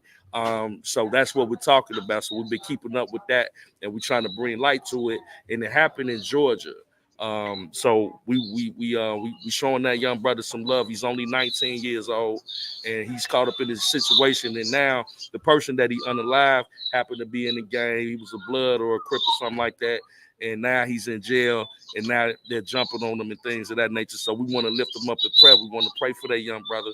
You know what I'm saying? And Mika's been talking to the attorney, and so we're gonna keep updating the people with that. And eventually we're gonna work something out where we could really advocate and help that young man out in his situation. And so what I want to do, y'all, is I want to play a video real quick. This is Fuji Malati right here. And I think and when we come back, we'll dive off into another subject. Yeah, I think the commentary right here in the video and what's going on in the video. Yeah. It is what it is. Shout out to Fuji, man, rapping a lot Midwest, man. Yes, y'all check out the music. Hey, Mika, if you want to hang on, please do. You know, we got some more topics to talk about. Okay, I got fire, please. Male black, about 5'10". Man, I've been like 3 different prisons on this treasures, shot, killers, killed. November of 2012, Israel Jamison is apparently menacing Chicago police after allegedly assaulting her. So many bullet wounds, bullet shots, and hand grenades. Officers at the scene, but survived. Through the trenches, man, lost family members and everything. A cop breaking up a block party slams a woman's head on the Trying to lose my dead homies, my uncle A year ago, an off-duty Chicago we didn't all get through it all, man. You feel what I'm saying? All the block shit, all the killing shit, all the losing homies, all the losing family members behind a bunch of misunderstandings. I didn't been through it all. I've been through it all, never taking no fall. No matter the cost, I will see the moon. Said I will see the moon, cause I want it all, no matter the price. Before the end of my life, I see my name in the lights, yeah. Different day, another flight. That's what it takes if you wanna be one of the greatest. I know it's a bunch of niggas that is tripping for me to fall deep in the bottomless pit. I done been to hell, I'm back in this bitch. Shells flying, let it crack in this bitch. I done hung around, been on the block, been on the plug and been on the cops. Been in the situation, faced the nation. My land was on lock, now I'm out of the box. Been in the shootouts, the wars, the raids. Been busting face for days and days. Lay with the 40, the 9 gauge. Been through the courts and I've been in the cage. Been with no food, no lights, no gas on. Been in the building, ski masks and blasts. Been with them BMs and talking that talk. It's the nation, the leaders that's locked in the jail. Been to the funerals, been to the church. Been pushing bodies in back of the hearse. Been knowing niggas ain't really my niggas. They hate them, the root, they in back of the dirt. Been in that pocket, rocket, better watch it. I cock it, I lock it, I pop it, I drop it. I been that nigga, you watch of your topic. I'm one of the greatest. Never taking no fall, no matter the cost. I will see them all, said I will see them all. Cause I want it all, no matter the price. Before the end of my life, I see my name in the lights, yeah. Different day, another flight. That's what it takes if you wanna be one of the greatest. I've been with the stars, smoking on hard. I've been a Jupiter, I've been a Mars. Smoking that okie dokie, got me choky. The dope got them dopey, I jam out the cars. Been had that green and that white in the building. Just like a thief in the night, I'll be stealing this beat that I'm killing. I'm trilling, go straight to the ceiling. No air is too crowded, you feel it. Been going ham in the booth. Been had that bread and that cheese in the coop. Been had that 22 tucked in my boot, and I been had to shoot. Been caught them niggas on foot. Bitch, I'm Cabrini, I been from the greens. Been with them killers, remember the team, remember the dream. Niggas was rich and my niggas at Scorpion text with the beams. Been in the bando and jumped out the window. Been seen a body with one in the temple. Been on a mission, was posted with oppositions. It was simple, the hatred was mental. Been heard them people knocking, they was watching my projects. They gave us no option to stop it. Been hit them stages, you watching the monster. I'm still on top of your topic, I'm one of the greatest. Never taking no fall, no matter the cost. I will see them all, said I will see them all. Cause I want it all, no matter the price. Before the end of my life, I see my name in the lights, yeah. Different day, another flight. That's what it takes if you wanna be one of the greatest. I come from ground zero, both hands in the dirt. 30 bucks off a jab. I ain't have my own work, but I have my own heat, cause I put in that work. Rapping out trap, that's my gift and my curse. Stop politicking, I had the network. Used to settle for less, I did not know my worth. Put on the beat, watch this boy go berserk. I could write down the hook, I could structure reverse. When it comes to the bangers, I've been on both sides. See niggas kill and I watch niggas die.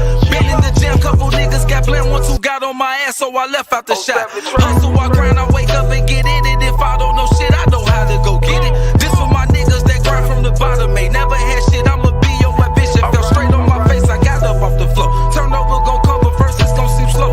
Reach for my mans and I give them a hand. It's a way out this jam, cause I've been there before. Now I charge 1.5 for a ball. If you 12, go to hell, I don't fuck with the law. Know how it feels to have nothing at all. Literally shit but my words and my balls. Never taking no fall, no matter the cost. I will see them all, said I will see them all. Cause I want it all, no matter the price. Before the end of my life, I see my name in the lights, yeah. Different day, another flight. That's what it takes if you wanna be one of the greatest. I used to wonder why partners faded. Hot baby like pop baby. In the drop top on the hot block. Running from cops to some Margiela. I'll do the talking to hard fella. Get you knocked out for some hard leather. I know these niggas not seeing me. They wanna be me, but they cannot be me.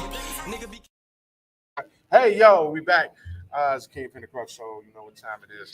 Hey, yo, Crux, what you want to tell them? Because, you know, we got something. Yeah, man. So shout out to Fuji Malati. Salute, Rap a Lot Midwest, you know what I'm saying? Whole time, you know, we was talking about the young brother that Shay, we keeping him lifted in prayer. The thing that's unfortunate, and also for the family on the other end, is that it's always lost on both ends. We got one that's unalive and we got one that's lost to the system, and it's black on black crime, y'all. So we just want to make sure that, you know, we express our condolences to the family that lost their life, and also to the young brother that's in that predicament behind those walls right now. But yeah, we're gonna switch top. We still got Mika on the line, and we're gonna go into some more deep things that's going on. There was a situation in New York City, and we talk about these migrants a lot, you know what I'm saying? A migrant arrested in broad daylight rape of 13-year-old in New York City Park. An illegal immigrant is in NYPD custody after a broad daylight sex attack in which police said a machete-wielding man approached two 13-year-olds, one boy and one girl, tied them together by their wrists, and raped the girl at a popular park in Queens, according to sources. Christian Giovanni Ingo Lendi, a 25-year-old from Ecuador, entered the country illegally in 2021 near Eagle Pass, Texas, with his 3-year-old child.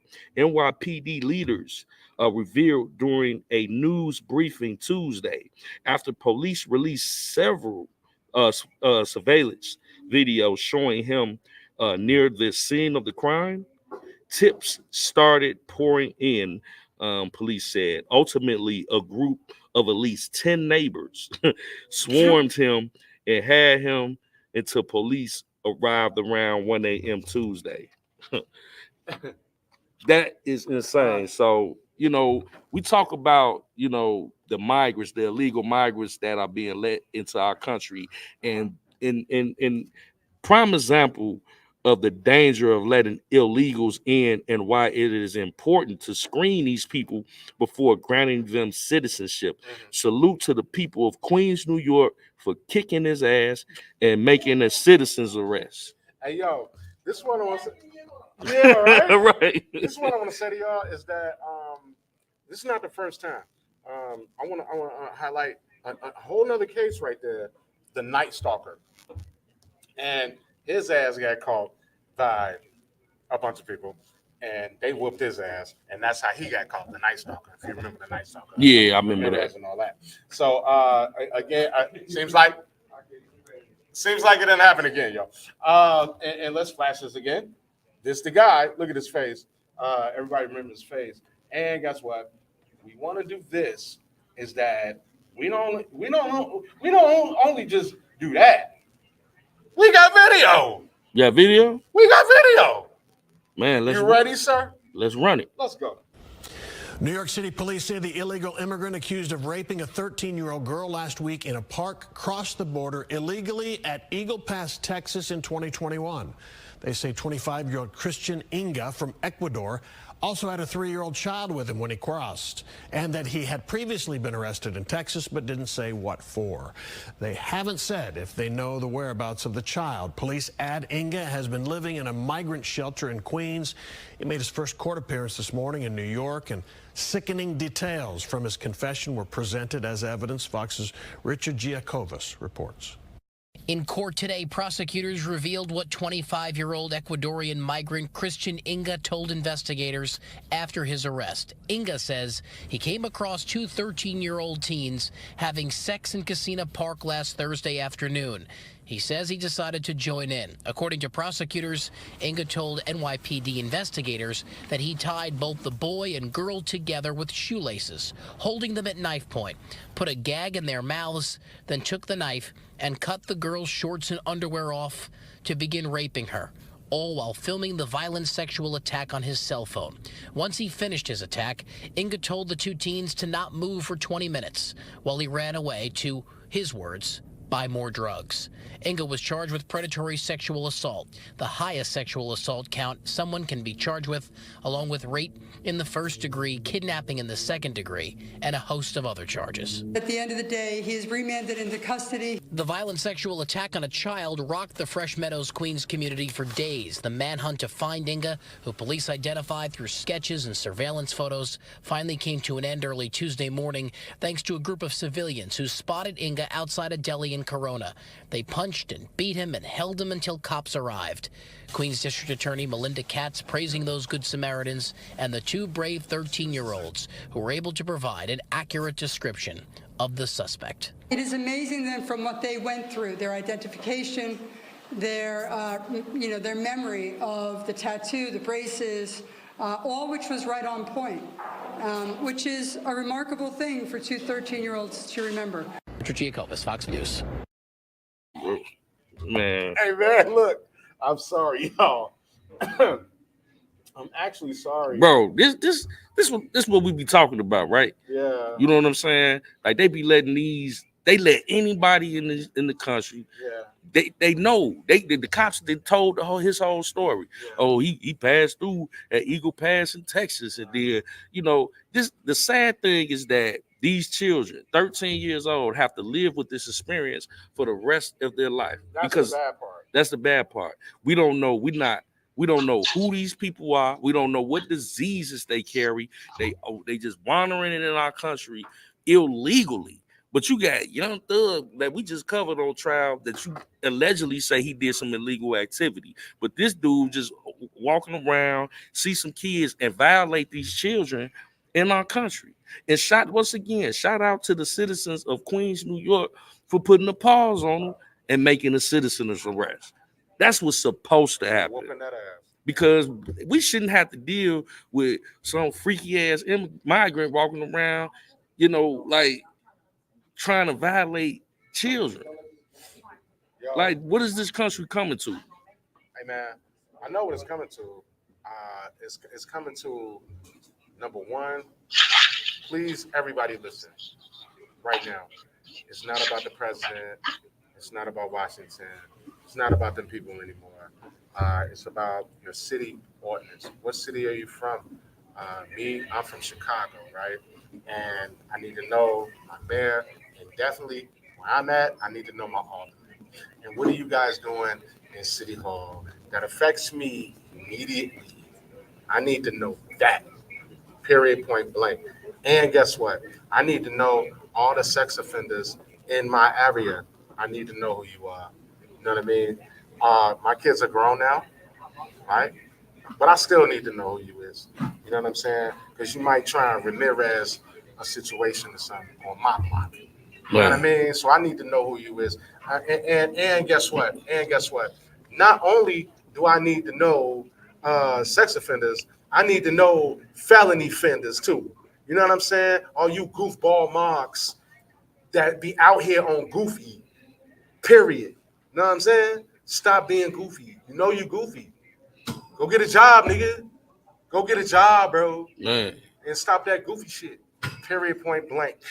Period. Well, they came. Somebody, the immigrants. I'm just saying. Nah, he just saying in general, but Okay, I got you. yeah, but nah, since I wanted to get your feedback on it, because we talk about, you know, the migrants, and we talk about how, you know, they talk about Trump all day, but he was saying about the wall like 5 years ago before it just came to fruition, and we dealing with these people that we don't know what they, you know, where they came from, what kind of diseases they had, this whole migrant situation out here. So now that we see, this is one example of what the dangers of having these people around in our country illegally. You know what I'm saying? So what if that migrant would have had AIDS or HIV and passed it to this little 13-year-old girl after he raped her in a park? Yeah, I want to say something to you real quick. In the 80s, when it first started happening, it was actual people that contracted it and went upon themselves in the community, was giving people AIDS on purpose, and I hand you a note saying, "Welcome to the wonderful world of AIDS." I remember that. That's factual shit. Yeah, that's a murder. That's a murder charge. That's terrorism, domestic terrorism. That shit's crazy. That's crazy. So with the migrant situation, sis, here go an example. People think it's a game, but until it hits that front door, you know what I'm saying? I bet the people of Queens, New York, that had to experience this in their own backyard don't think it's a game anymore. You know what I'm saying? And I think New York, they say got it, and we here in Chicago, we got a lot of them out here. Like I remember in the summertime, last summer, just seeing them posted up at different police stations and on 111th, and they out there, they just out there, you know what I'm saying? Intense sleeping, when out, then they allocate all these resources to house these illegal migrants, but then you got the people that's on Lower Wacker Drive that been homeless since we were kids that are still out there that they don't allocate any resources for. Yeah. In downtown Chicago. Lower Wacker. Yeah, Lower Wacker, they out there right now, but ain't nobody trying to, put no resources together to get them no shelter or make sure they cool in the summer and that they're warm in the winter. But illegal migrants, come on, what's the agenda? But yeah, still they got our young men from the age of 18 to 26. If something pop out, they got to go to war, if need be. But you got all these illegal immigrants over here. Like, why you and that's what pissed me off, because okay, I'm for the military and people going in the military. Don't get me wrong, but that should be a choice. I just feel like It should be a choice for them to be able to go. But my thing is that they should be the last to be drafted. If you got people on the front line like illegal immigrants, I'm just saying they over here sitting them over there.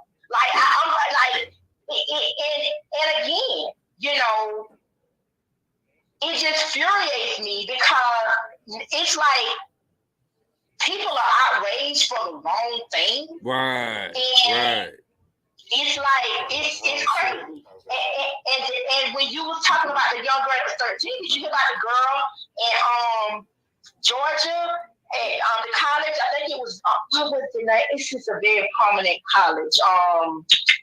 It's in Georgia. It's in Athens, Georgia. But anyway, that young girl, she was jogging. She was a nurse, and she was jogging, and an illegal immigrant. She was jogging, and he killed her. And they found out, you know, that, you know, he was the one that, and this was during the time, I think, this happened just a few months ago. So, like, it's a lot of this stuff that's happening. I just think a lot of it, too, is not publicized. They publicize what they want. But these people are unhinged, I feel like. And they are like predators. Like, you know, they are loose. And mind you, they didn't bring them over here with a purpose. You bring these people over here, they can't work. You understand a lot of them, unless you're from Venezuela. But a lot of them that come over here, they can't work. So then that's why you see them hanging out looking for jobs. So why are you bringing them over here for? What? Like, exactly. And then on top of that, we have to feed them. Mind you, I think they get them a voucher, but they can't use like so much a day to eat. And then on top of that, you know, of course they paid them to come over here. A lot of them got, you know, funded to come here. But it's like you swarming, they swarming the states, and again, nowhere for them to go, and they're closing schools down to house the illegal immigrant. It's like you bring these people over here without no type of plan. Right. Just go there and just drop out, and we'll just figure it out. And when you get here, it's nothing to figure out because there's no room. Yeah, and then you bring them over here. You bring them over here, like you said, you don't know what type of diseases they have. We don't, I mean, quite obviously they may be carried. Go ahead, bro. Hey, Mika, for real, I wanted to say this to you, is that, and I wanted to say it to the whole public, is that, you know, the immigrants is messing with my local hypes right now. The local hypes be having their little thing, and they want to come out and get $1, $2, and do what they do or whatever. Now I'm seeing the migrants come in. Now they selling waters. Now they get their bucket. Yeah. And all that. No, that's from my hypes. Right. Then my hypes. Let them get that spare change. Then my local hypes. And the cup holder. You know what I'm saying? Let them get that cup holder change. Why we got to give it to the mic? I keep change in dollars to give to the hypes. Look at Lucky. And Lucky is not that. Lucky got her hand Lucky's down. super cold. I'm just saying. I do that. I keep a couple of dollars in my armrest. Right. When I go there, because I go to the VA and not be going to the VA is another one. Yeah, baby. Mm-hmm. God bless you. Keep it moving. That's it. Exactly. That's it. But see, now you got an illegal migrant trying to get your dollars that supposed to go. But that's not the first rate. That's the second or third rate from a migrant to a woman. Right. Now watch this. See, that's just this is one example. On the low. I did security. They keep it on the low. I did security at a Hispanic grammar school. I did security at a Hispanic grammar school. It's a 13-year-old. They had to. And the grandmother was like, "Yo, you're Puerto Rican." I was like, "No, I'm not." She was like, "No, you're Puerto Rican." Yeah. And I was like, "You know what?" I said, "Fuck it, I'm Puerto Rican." So she fed me every day, and she super thought I was Puerto Rican. So I feel Rican, brother. Yeah, I know, right? Hey, mami, mira. Come on, stop with me. All right, so yeah. So I truly understand what's going on with the migrants. You know, sometimes I look like them. You know what I mean? But at the same time, we have our own culture over here. We have our own culture over here. And we got to take our culture first and stop flooding us Yeah. with people we It ain't even took care of our own yet. And then think about it. Right. This is another example of why taxpayers should be upset because they allocate all these resources. Who you think paying for it?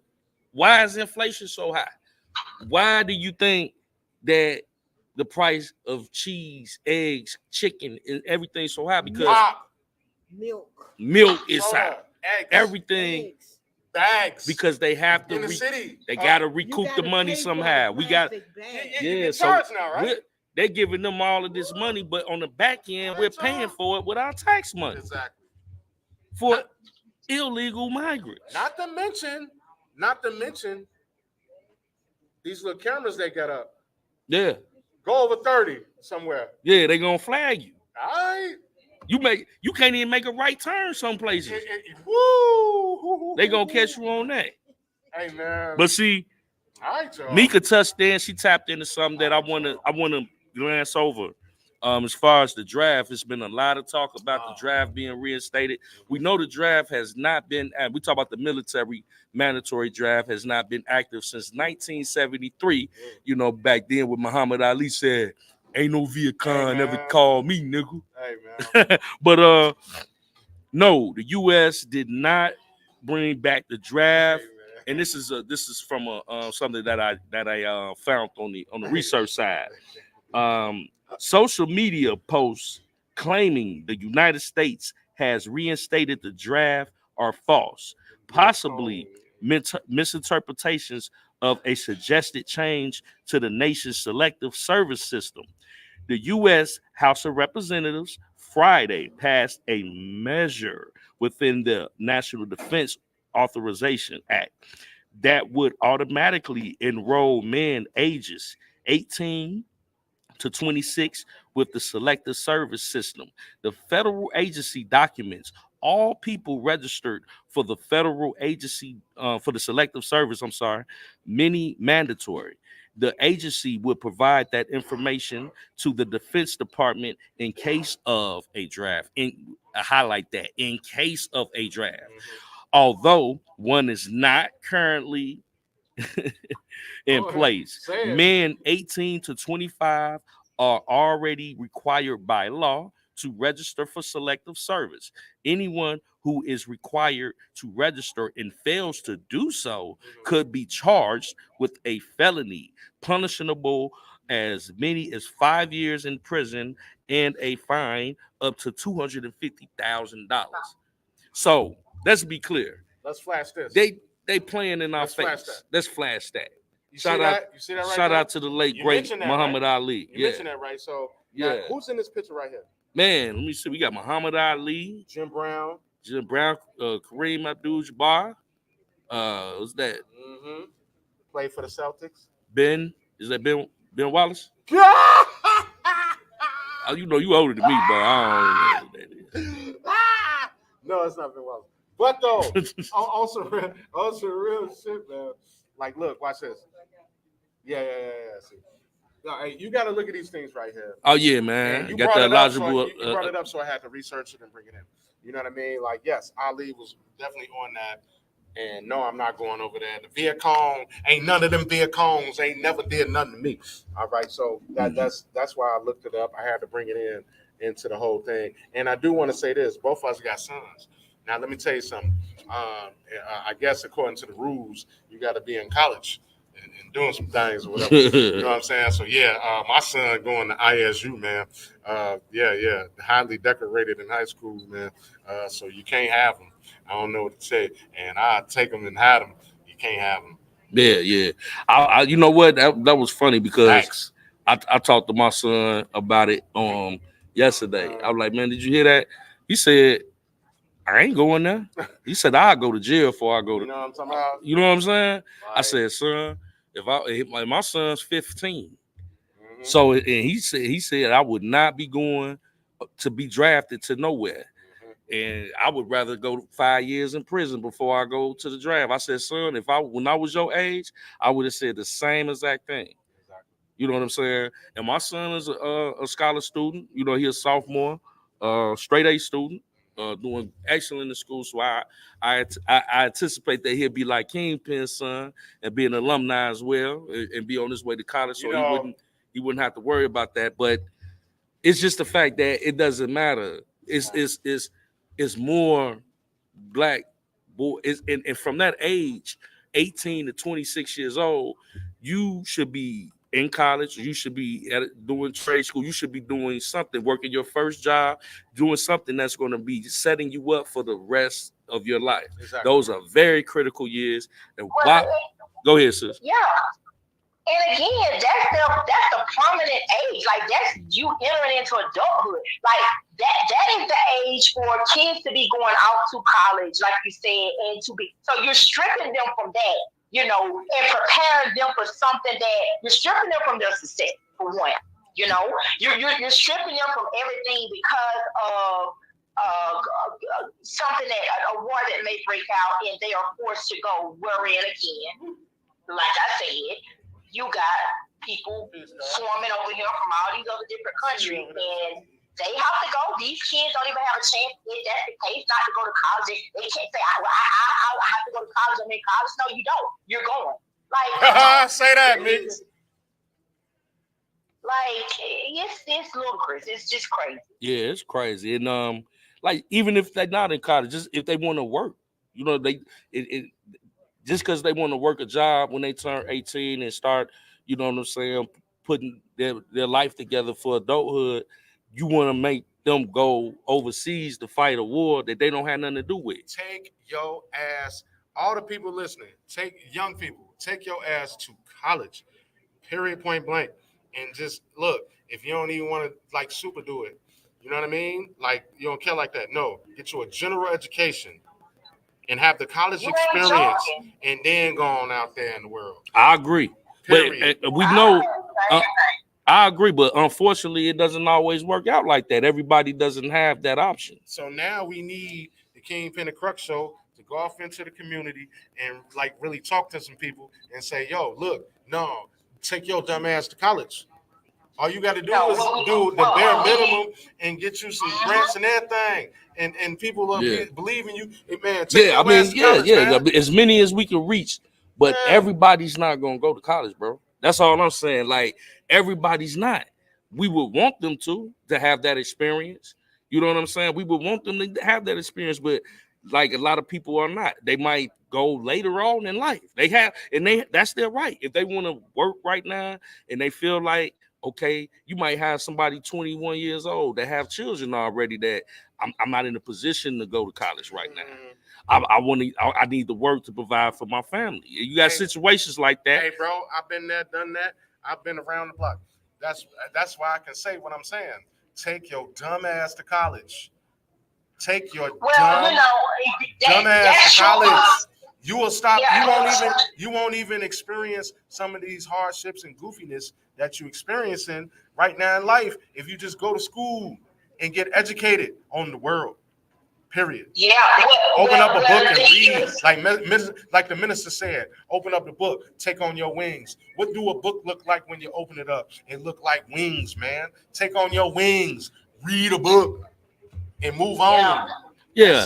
That would be. You have some people that literally, even if they take up a trade, it don't have to be, because I think for so long people have been told, okay, well, you get in college. I got family members, like my nephew right now, he is $200,000 worth of debt with college, and he can't even get a job in the field that he went for. You got situations like that. He went for. So it's like, now it's just better for you to, if you're gonna get a little trade, and again, I think too, even with that, whether they go to college, they're entrepreneurs. Sometimes college may not be for everybody. Now, my kids, my daughter went, my son went, and my baby now that he graduated 2 years ago, he's in college now. But what I'm saying is, like, it's like, just whatever you're doing, make it count. You know what I'm saying? Like, make it count, because I just feel like in school, and I say it all the time, like, some kids in school, they don't teach these kids how to be entrepreneurs. They don't teach them how to even write checks. They don't even teach them how to use a debit card. What they talk about is no. If you don't go to college, you're considered a failure. Well, that's not always the case. Because at the end of the day, some kids may not have the financial means and need the financial means to go to college. So listen, if you don't go to college, how about you come over here and you take this to trade? Hey, Mika, I want to tell you this then. I absolutely know that what we talking about, that was a thing. It was a thing. It was a thing. But now it's not no more. So look, number one, you ain't even got to go to a big ass university. You can go, I'm talking about almost damn near free to a community college.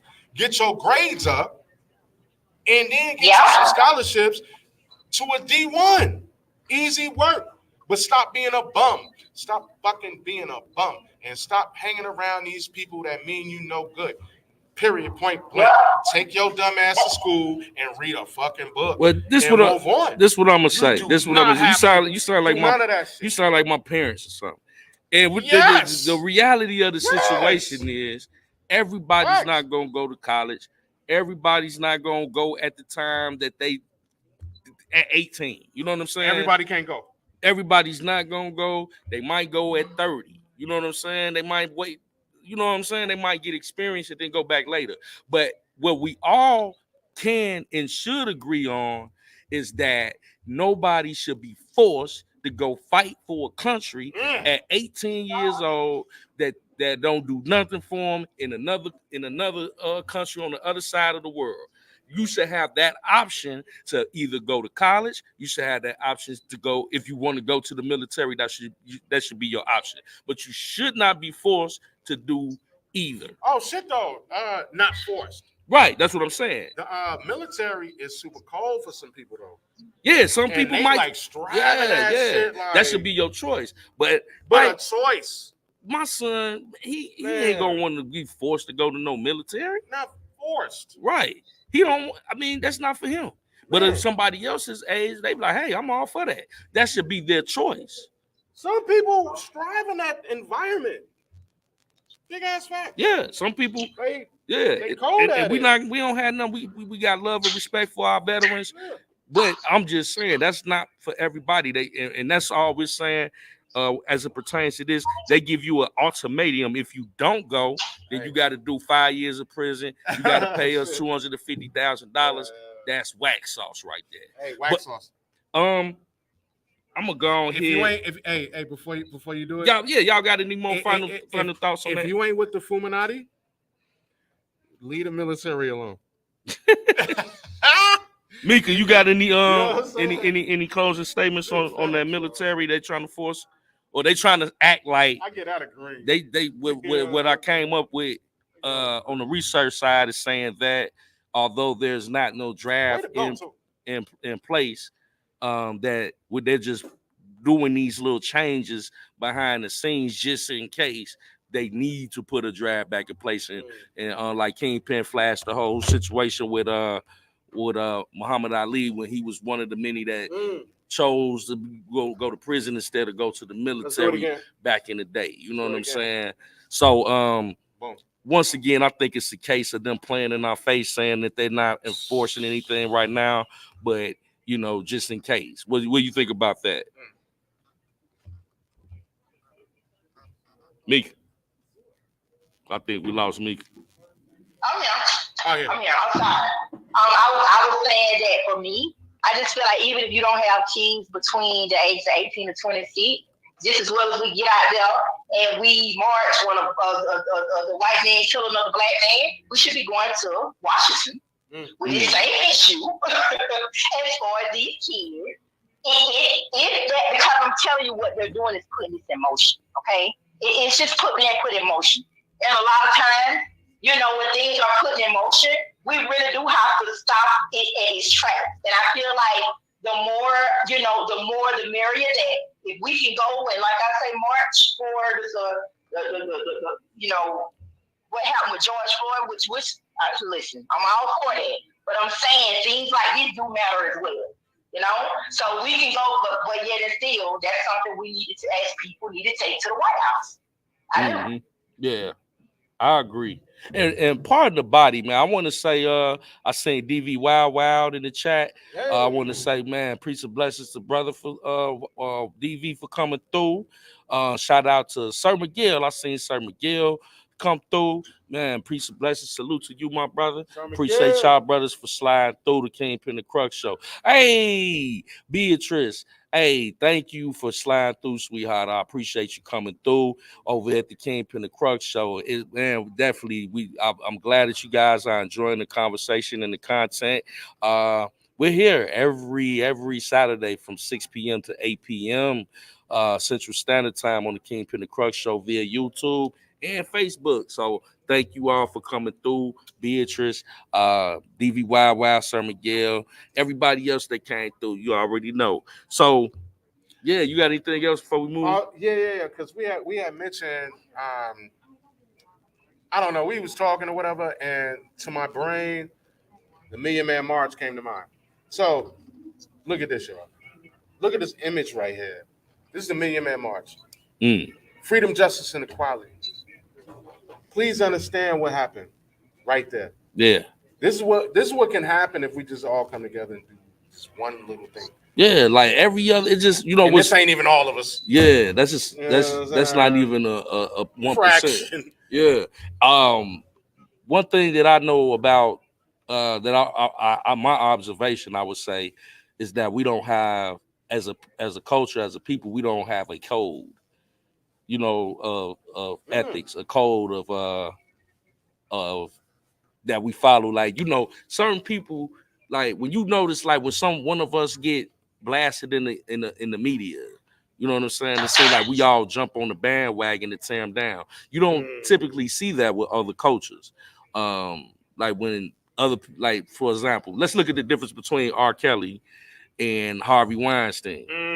You know what I'm saying? Black people they jumped on the bandwagon with R. Kelly before he was even in a courtroom. But with Harvey Weinstein, you ain't see white people coming on there bashing them in social media, jumping on the bandwagon, doing all that tear you down stuff. So I'm not trying to make this a racial thing, but I'm saying, like, if we can all get on a code, well, look, we're not going to bash on each other publicly. If we got to deal with an issue with the individual, we're going to deal with that individual behind the scenes and deal with them, you know, saying, in that matter, as opposed to blasting each other on social media, you know what I'm saying, or in the media altogether. We got to be on code, and that means protecting each other's interests as a collective. You know what I'm saying? Because we only as strong as our weakest link at the end of the day in society. Hey, Joe, I want to let Sir Miguel call in because I just looked in the chat. He asked for the call-in number, so if you can maybe give him the number so he can call. I'm gonna drop off because. Oh, okay. But let him call in because he just put that in the chat. Okay. Oh, Sir Miguel want to call? Oh yeah, hey, Sir Miguel, call in. Hey, just hit my number, bro. All right, sis. We Okay. Hey, Meek, love you, Meek. Love you, Meek. I love y'all too. You know I do. Y'all take care. I'm gonna jump back in the chat. Okay then. All right. Talk to you later.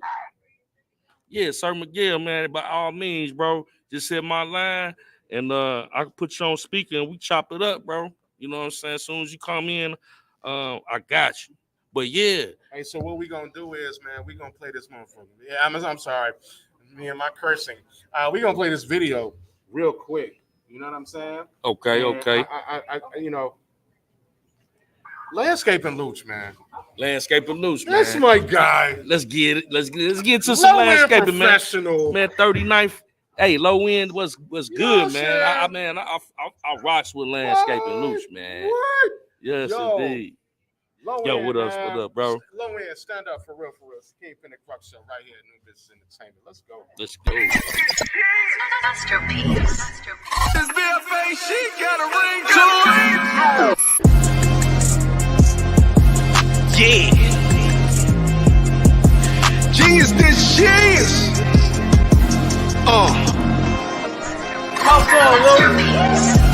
If you don't know me, then your bosses do. Never mind, y'all, I really talk to few. On that clown shit, I can't talk to you. Picture a boss making some boss's moves. Never war, nigga, but we offing you. Low and child, nigga, that 39th shit. Wells, baby, that 39th stick. The king got his shit, you should crown this. Came from the Wells, caught the spot on the app. With the longest gate, shoot them guys, but I know them guys. City turned to clap you for a penny. Came from the low end, the cop to other city. Shit get high here, better wear your Glock here. We don't just grocery youngins, they op shop here. Hit you in your body until they see it sold. Put you in the wood and then they let you burn. Shit get stupid. Shot stop, loud talk for show, you get muted. Gas up the plane, smoke for show, you getting zooted. Loud talk. I've been playing with that grass like a groundhog. Bitch, I'm 39th to the death of it. Problem let the weapon spit. 40 with a drum jack, kicking like some Tekken shit. Ain't from the 9, from 39th. Home of PT, big shorty, right? Landscaping, when I get it going, chasing them, gotta plan weight. Leaves on them trees, when they fall, I'ma hand rake them. Back them, seal them and get them go. Jumped in this shit, was thirsty to see a zone. Nash P's here, woods big as hell, like I'm smoking out a tree here. Playing with the branches like a monkey in a tree, yeah. A G, yeah, landscaper.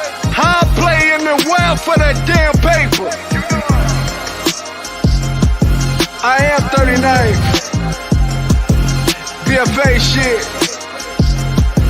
I ain't here to step on niggas' toes, but you see me? Yeah. Genius is genius. Woo! I'm one of them niggas. And if you don't know that, you should ask your boss. Tell them talk about that hood team shit. They ain't really gotta do it though. You know this BFA shit though, don't you? BFA shit! Pull that up. Yeah, post that shit out before. He just right here. If you don't know me, that's your boss's son. Never mind, y'all really talk to Wells, baby. That 30 niggas running for me, man. The king got his shit. You can crown this. Came from the Wells. Got the spot on the aisle. Went to Lawless Gate, shoot them guys, but I know them taking shit. Ain't from the 9, from 39.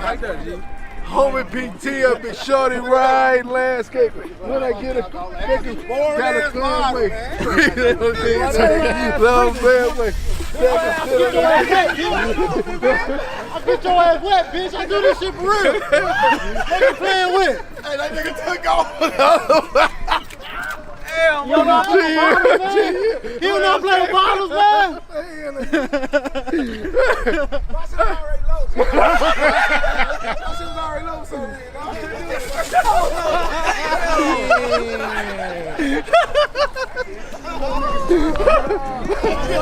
right, bitch. Get people wet. Yeah.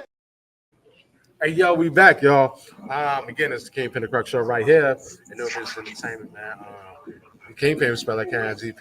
Mr. Perma put it right nice. You know, girl, want to get wet, please bring yourself to no business entertainment. Every Saturday, it's an event. You know what I'm saying? Just come get you a Strong Island or whatever. Yo, Crux, tell me who you is. Yes, indeed, man. It's your boy Crux. We spell that CRUX, the problem, to turn the point / the solution. And we got a special call in from my bro, man. Come on, Sir Miguel, man. So, man, we about to let him have the floor. You know what I'm saying? I appreciate the brother calling in and chop it up with us at the Kingpen the Crux show. Shout out to her. Yeah, she said she had to step away, but you didn't miss it. He about to chop it up with us now, sis. So yeah, man. Sir Miguel, man, what's good? Tell us what's good. What's on your mind, brother? Well, first of all, thank you both for having me, and I appreciate you allowing me to speak. Yes, sir. And I think one of the things that we have to keep in mind, as Crux said earlier, as a collective. Now, we're talking about a collective of people in terms of us as melanated people, brothers and sisters. Everybody ain't gonna be able to follow the agenda. So we have to put an agenda together really for our voices to be heard. We can march all day. That has not solved anything for us as a people. Absolutely. Right? We can burn up shit, but it still ain't solved the problem. I'm gonna give you a perfect example. When the riots happened after the Rodney King thing, it took them years to build up that area. Who do you think came back in and built up the area? It was ugly. Gentrification. Say that. Exactly. So what you have to keep in mind is every time we do something ill will in our community, when something becomes injustice, they're waiting for us to fuck it up to take it back from us. Mm-hmm. You understand what I'm saying? Yeah, so, hey. Absolutely. So regardless of whether you go to school or don't go to school, you have to educate yourself in understanding how these lobbyists really truly work. Not only to the detriment of our people, but to the detriment of society as a whole. See, while we playing chess, they playing checkers. Thanks. They're already watching every move we make because some of our people make us look ignorant even in our own movement, so to speak. So I go back to think about what Dr. Claude Anderson talked about in his books Empowernomics. What you call it? I forget the other book. Damn, I can't think of the name of it. But if you go back and you read Empowernomics, he gives you a valuable structure to use to ask for what you want out of politicians from the federal level to the local level. But if you don't have an agenda, I don't give a damn how much you vote. Your agenda ain't gonna mean shit if you don't have it on paper. I'm not going to vote for you unless you give me X, Y, and Z. Hey, bro, I want to highlight that so you dropping some heavy gems on them because I remember, just to add to what you're saying, I remember the late great Tupac Shakur said we need our own political party with our own agenda. To, you know what I'm saying? So with our own political party, our own agenda, you know what I'm saying? We march into the beat of our own drum without something being handed to us, saying that this would, you know, we want you to conform to. If you want our vote, you have to meet our demands as a collective. Exactly. And see, the problem with history is, and let's go back to the Civil Rights Movement for just one real quick second. They don't tell you about the black people who were against the Civil Rights Movement because they already knew that we was going to get fucked after it was signed. Say that. You want to drink out the same water fountain, but that water fountain didn't give you access to anything else outside of that. All they did was allow you to enter a door where you truly wasn't welcome. See, the devil has a way of giving you the illusion that something looks good, but it's actually bad for your health. Yes, indeed. These so-called Caucasians, because I'm not going to call them white because they ain't white. They're Caucasians. They're red. They're pink. These are the very same people who were Democrats that became Republicans and sold you a bill of goods to make you think that you were actually welcome, but you're really not. The Civil Rights Movement was just not too long ago. Exactly. That wasn't long ago at all. We're not that far removed from that moment in history. And I think people tend to forget that, man, it could easily be reversed back to that time with a snap of a finger. And it seems like they're trying to line it up that way. Because if you think about it, John D. Rockefeller said it best. I'm paraphrasing. He said he didn't want entrepreneurs. He wanted workers. That's why he's a part of the educational system. That's why he invested so much money into it. Those very same people who wasn't educated but came from inheritance, came from wealth through inheritance, flipped the script on you and said, guess what? We're going to build an educational system so we can cater to you sitting in a classroom, which really started out at church first, to grab your attention. So if I can grab your attention, stay focused on what I need you to know versus what you don't really need to know, I'll make you a worker bee versus being an entrepreneur or ownership. I'm going to leave it at that. Oh, my God. Hey, man. Sir Miguel, brother, you got to call in more often. I promise you. You just dropped some heavy gems on us, Yeah, man. Hey, man. Hey, I appreciate you, brother.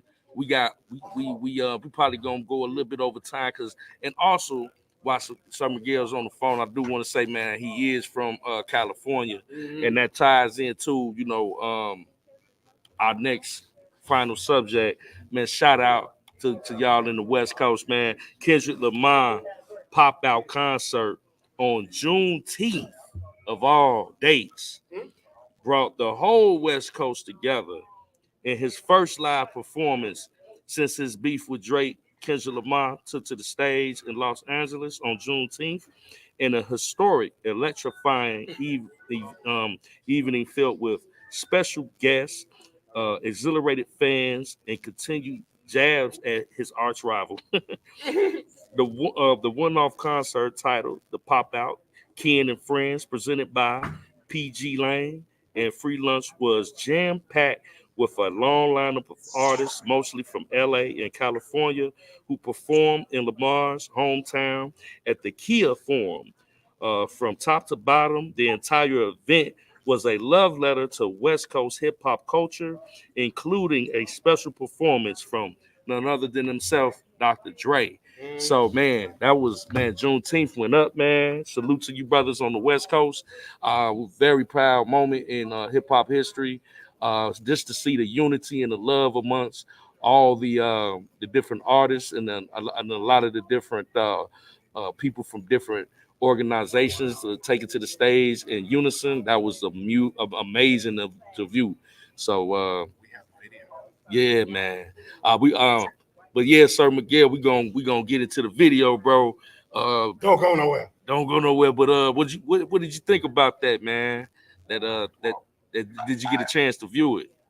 I actually thought it was a great tribute, not only to the West Coast, but I think it was a great tribute to the community at large to understand two things. We can galvanize for a moment, but we have to make sure we galvanize every day, and not just a particular day. Because remember, Juneteenth is one thing, but it's another thing to allow yourself to be free mentally. Yes, indeed. They gave a holiday, but they still acting as though we aren't free. I'm gonna say that again. They gave you a holiday, but they want you to think that you aren't free. You've been free before Juneteenth. Yes, indeed. They just only put it in your mind psychologically to make you think you were free or subhuman. Hey, Sir Miguel. Yes, sir. I don't even like Juneteenth, bro. Well, let me throw another at you. Now, before you do that, I gotta say it. I don't even like it, bro. Why are we celebrating more lateness? We already know for being some late Negroes, niggas.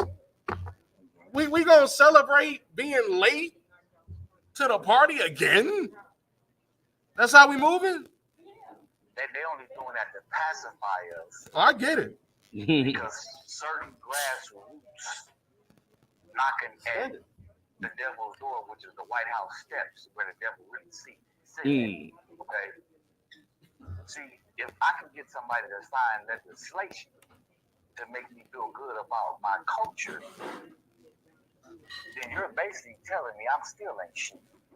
That's what you really telling me. Facts. See, if I'm free in my mind, I don't need your signature on a holiday. Say it, brother. Because I have my own holiday. It ain't got nothing to do with it. The Almighty has already set me free. Arm, leg, arm, head. Yes, sir. Yes, sir. Your pen and paper don't mean shit to me. Because just as you signed it, you can also reverse it. There we go. There we go. Say that. I must say that again. Just as you signed it, you can reverse it. Because ask yourself this question: why they still haven't signed the Voting Rights Act yet? Why are we still 3/5 of a human? Exactly. Because they know exactly what they do. Exactly. See, I like Rhapsody. She was like, yeah, if I'm 3/5 of a human, then the rest of me is an Autobot. Bars. Because think about this. If I was already here and you took something from me, you really don't really owe me because it's already mine. Can you expound on that when you say we were already here? Please expound on that part. Most people want to go with the narrative that we came from Africa. Come on, say it, brother. Talk to him. Hey, man. Tell them about the foundational Black Americans. Let me say this. If y'all really want to get some gems, go subscribe to the homie Tone Talks on YouTube. Tone Talks. He's a lawyer, very powerful brother, and he speaks a lot of truth, sort of like in terms of what's my man's name? Dane. Is it Dane Calloway? What's my man's name? Dane Calloway.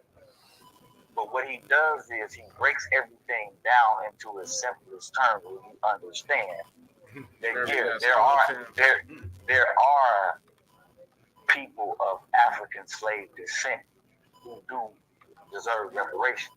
Yeah. But at the same time, you have to keep in mind, in the beginning of time, there was no different color. People were all the same color. So we moved from continent to continent when the continents were already together.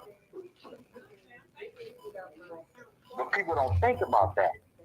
Because if you go read Ivan Van Serter's book, They Came Before Columbus. Hold on, man.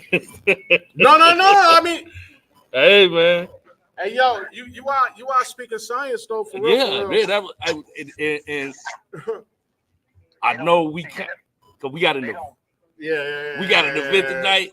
I'm gonna let Sir Miguel finish it out. But before we do, if you like what you're hearing, which I'm pretty sure you are, Sir Miguel has a YouTube channel that we definitely want y'all to go subscribe to. It's in the comments. It's in the comments. We're gonna find that and highlight it for you. Right here. But it is called Conversations with Sir Miguel. Right here. We highlighted right So there. shout out to I'm Her for putting that in the chat. You could go subscribe to him now.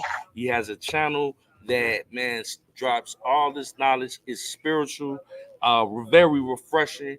Great brother to dialogue and network with, and it got a lot of jewels and insight on our history and a lot of other things that you might want to tap into. You know what I'm saying? Hey, so it's hypertext markup language. Black says, YouTube.com / conversations with Sir Miguel. You know what I'm saying? Please log in, and get in tune. Hey, Sir Miguel, you cannot, absolutely not, ever again be at the end of the show at all. Like, you gotta be what? Yeah, hey, he got to call almost in. At the beginning. Like, he got to call in with Mika call. Yeah. We gotta have both y'all right there. Yeah, and have this cold conversation, y'all, for real. Let me say this before I go, gentlemen. Yes, sir.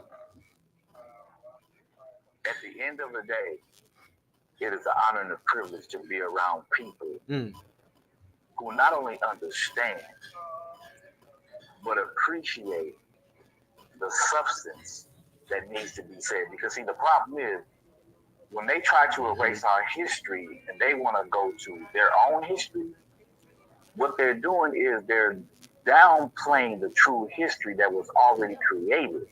All they did was put themselves in play to create their history to make us think that we don't have a history. So I say to Kingpen and Crux, keep doing what you're doing.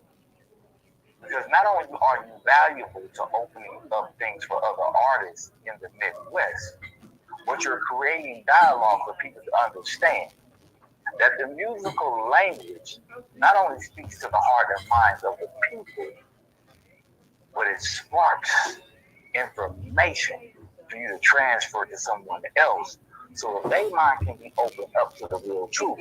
Because rap music and the music in itself really tells the true story of where we come from and where we need to go. Yes, indeed. Yes, but if indeed. we shoot it down as though we're just out here killing each other, then what are we really doing? We're not speaking to anything but thin air. Absolutely. So I thank you for allowing me to come up. And I want to give a shout out to Ambitious Entertainment for not only giving you guys a platform to serve people, but you're entertaining people with something that's going to give them value and substance through music for the remainder of their lives. Appreciate that, brother. Not on some fuck shit, but on some real shit. Yes, man, that part. Man, like Kingpen said, bro, you know how we rocking, man. You got to call in a little earlier so we can chop it up, man. I hate it. I hate that we gotta get up out of here, man, because the conversation was getting even better. But we got so much more to talk about. We got so Miguel, much. sir. Yeah, we got so much. That's why I'm so happy he called in. So you know, Kingpen, you can see where it's going. You feel me? I'm Jesus, like, oh man. my God. Now we going. Oh man. Yeah. So man, we're gonna go ahead and get Kingpen finna play a video. Yes, sir. We want to say we appreciate Sir Miguel and Mika calling in. You know, that's family. So anytime we'll be back Saturday once again from 6 p.m. to 8 p.m. Central Standard Time right here at New Ambitious Entertainment, the Kingpen the Crux Show. Hey, anything you want to say, bro? Sir Miguel? Look, man, y'all keep doing your thing. Again, I'm gonna get to Chicago sooner rather than later.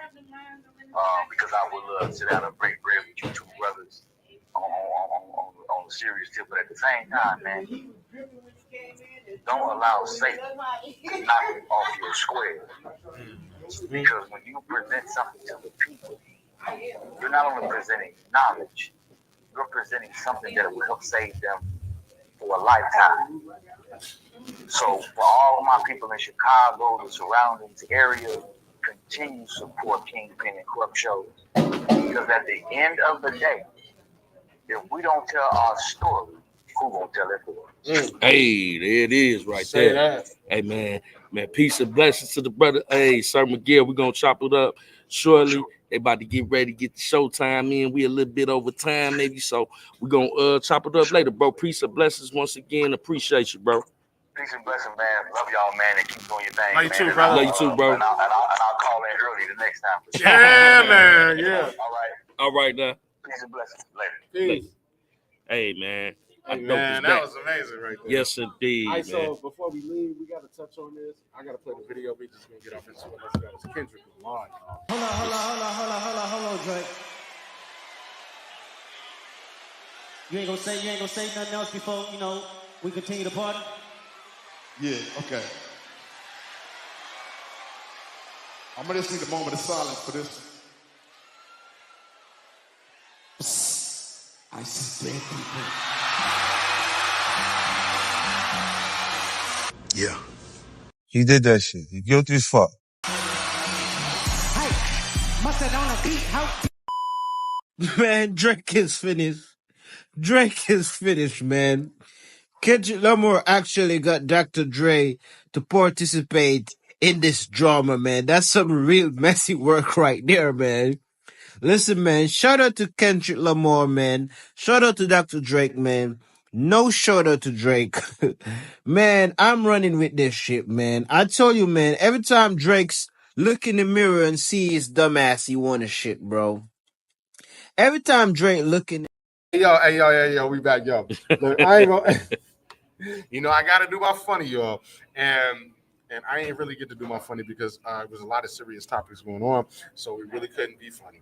But I found that video, and that was funny as hell. That was funny. That was man, funny. That shit was funny. As hell. Hey, and we ended on a lighter note. You know what I'm saying? We had some very heavy content this show, okay? You know, yeah, and the state of the world needs that, you know, because it's like a reality check. You know what I'm saying? But Kendrick Lamar, man, salute. Hey, man, right now, man, looking like the king of the West Coast. You know what I'm saying? Got hip hop on his back. Man. You know what I'm saying? We got to give it up to the homie like that.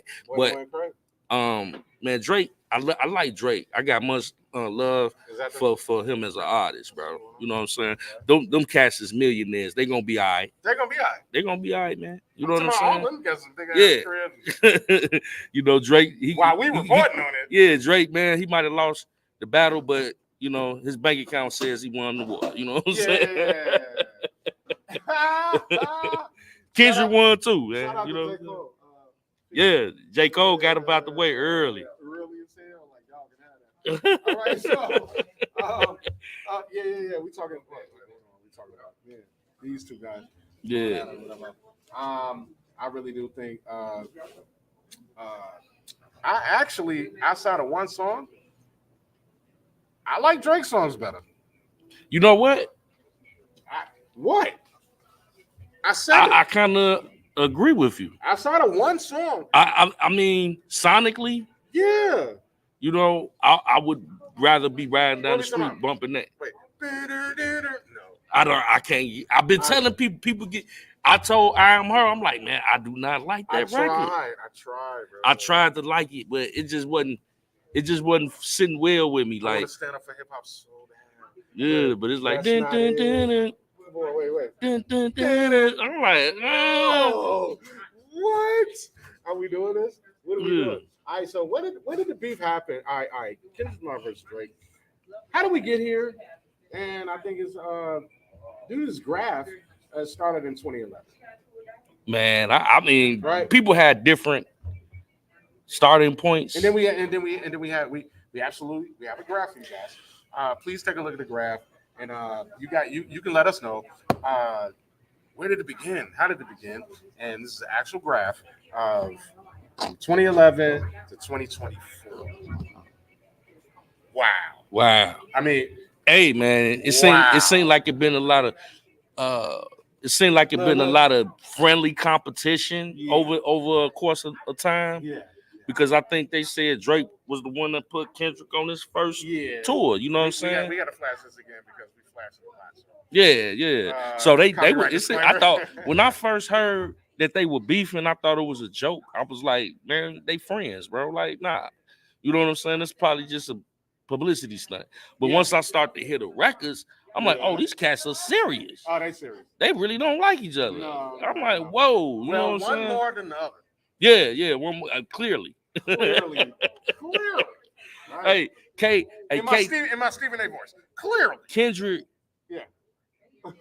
Kendrick performed They Not Like Us 5 times back to back. So you know, and the crowd rapped every lyric 5 times. That has never been done in the history. I ain't never seen a record get spun 5 times. Keep the crowd, and it kept going. So you know how I get out. This is Kingpen the Crux show. I have to do my part.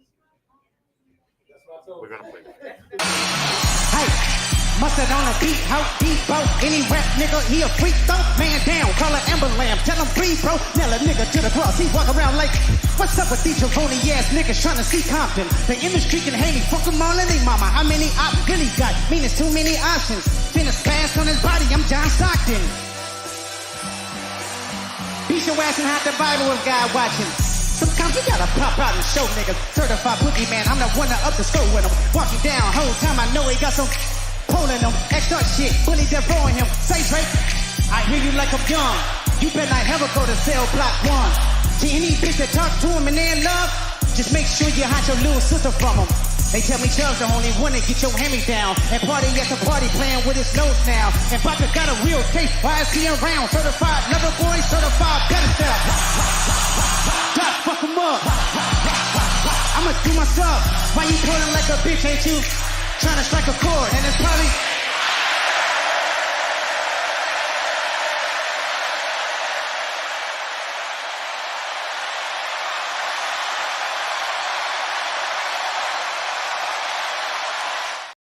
All right, so we back.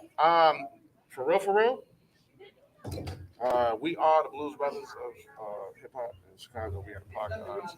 So with that being said, bam, I got to put my products on too. Shout out to I Am Her. Product gang. All right, so this is what we're gonna do. We're gonna end it right here. We talked about it. I don't even think we 20 minutes over time. Yeah, Diva gonna kick our ass if she was here. Hey. But we had a great show, man. We did, y'all. Yeah, man. I enjoyed it. Yeah, man. So, I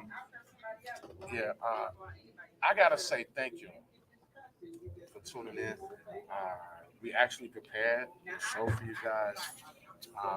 What we are gonna do, we're gonna get up with I Am Her and Mika. We're gonna put up some clips from this one and the last one.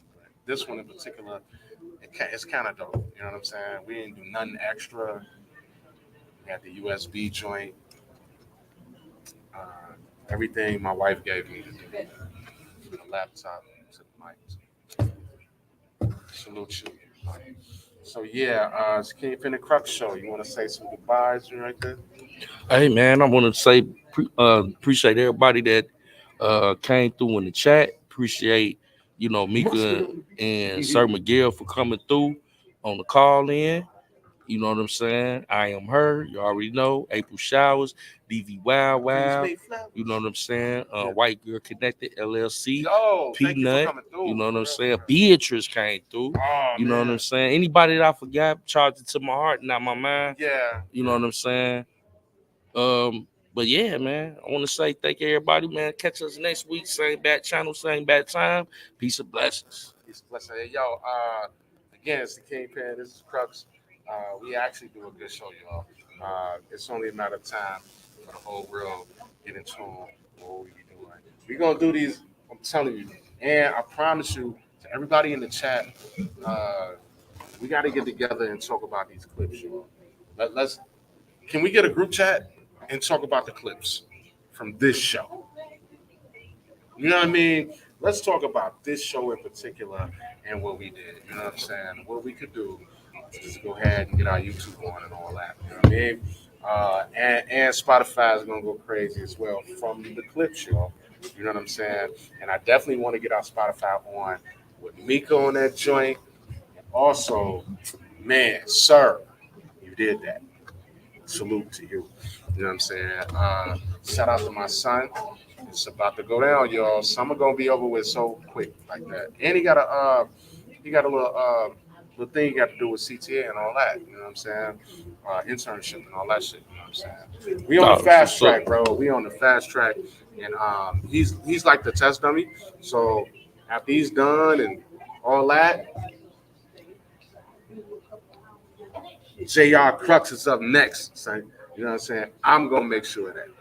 You know what I mean? I'm going to say, hey, yo, hey, bro. Da-da-da-da. You know what I'm saying? So that's what Brothers is about. That's what we on. Shout out to Preem. Shout out to ABK. Shout out to everybody in Chicago. Y'all know what time it is, man. As those go, let others come. Drink. Okay. Go in peace and let the God of peace go with thee. It's the Kingpen and Crux show. I had an amazing time. I don't know what to tell y'all. Let's go.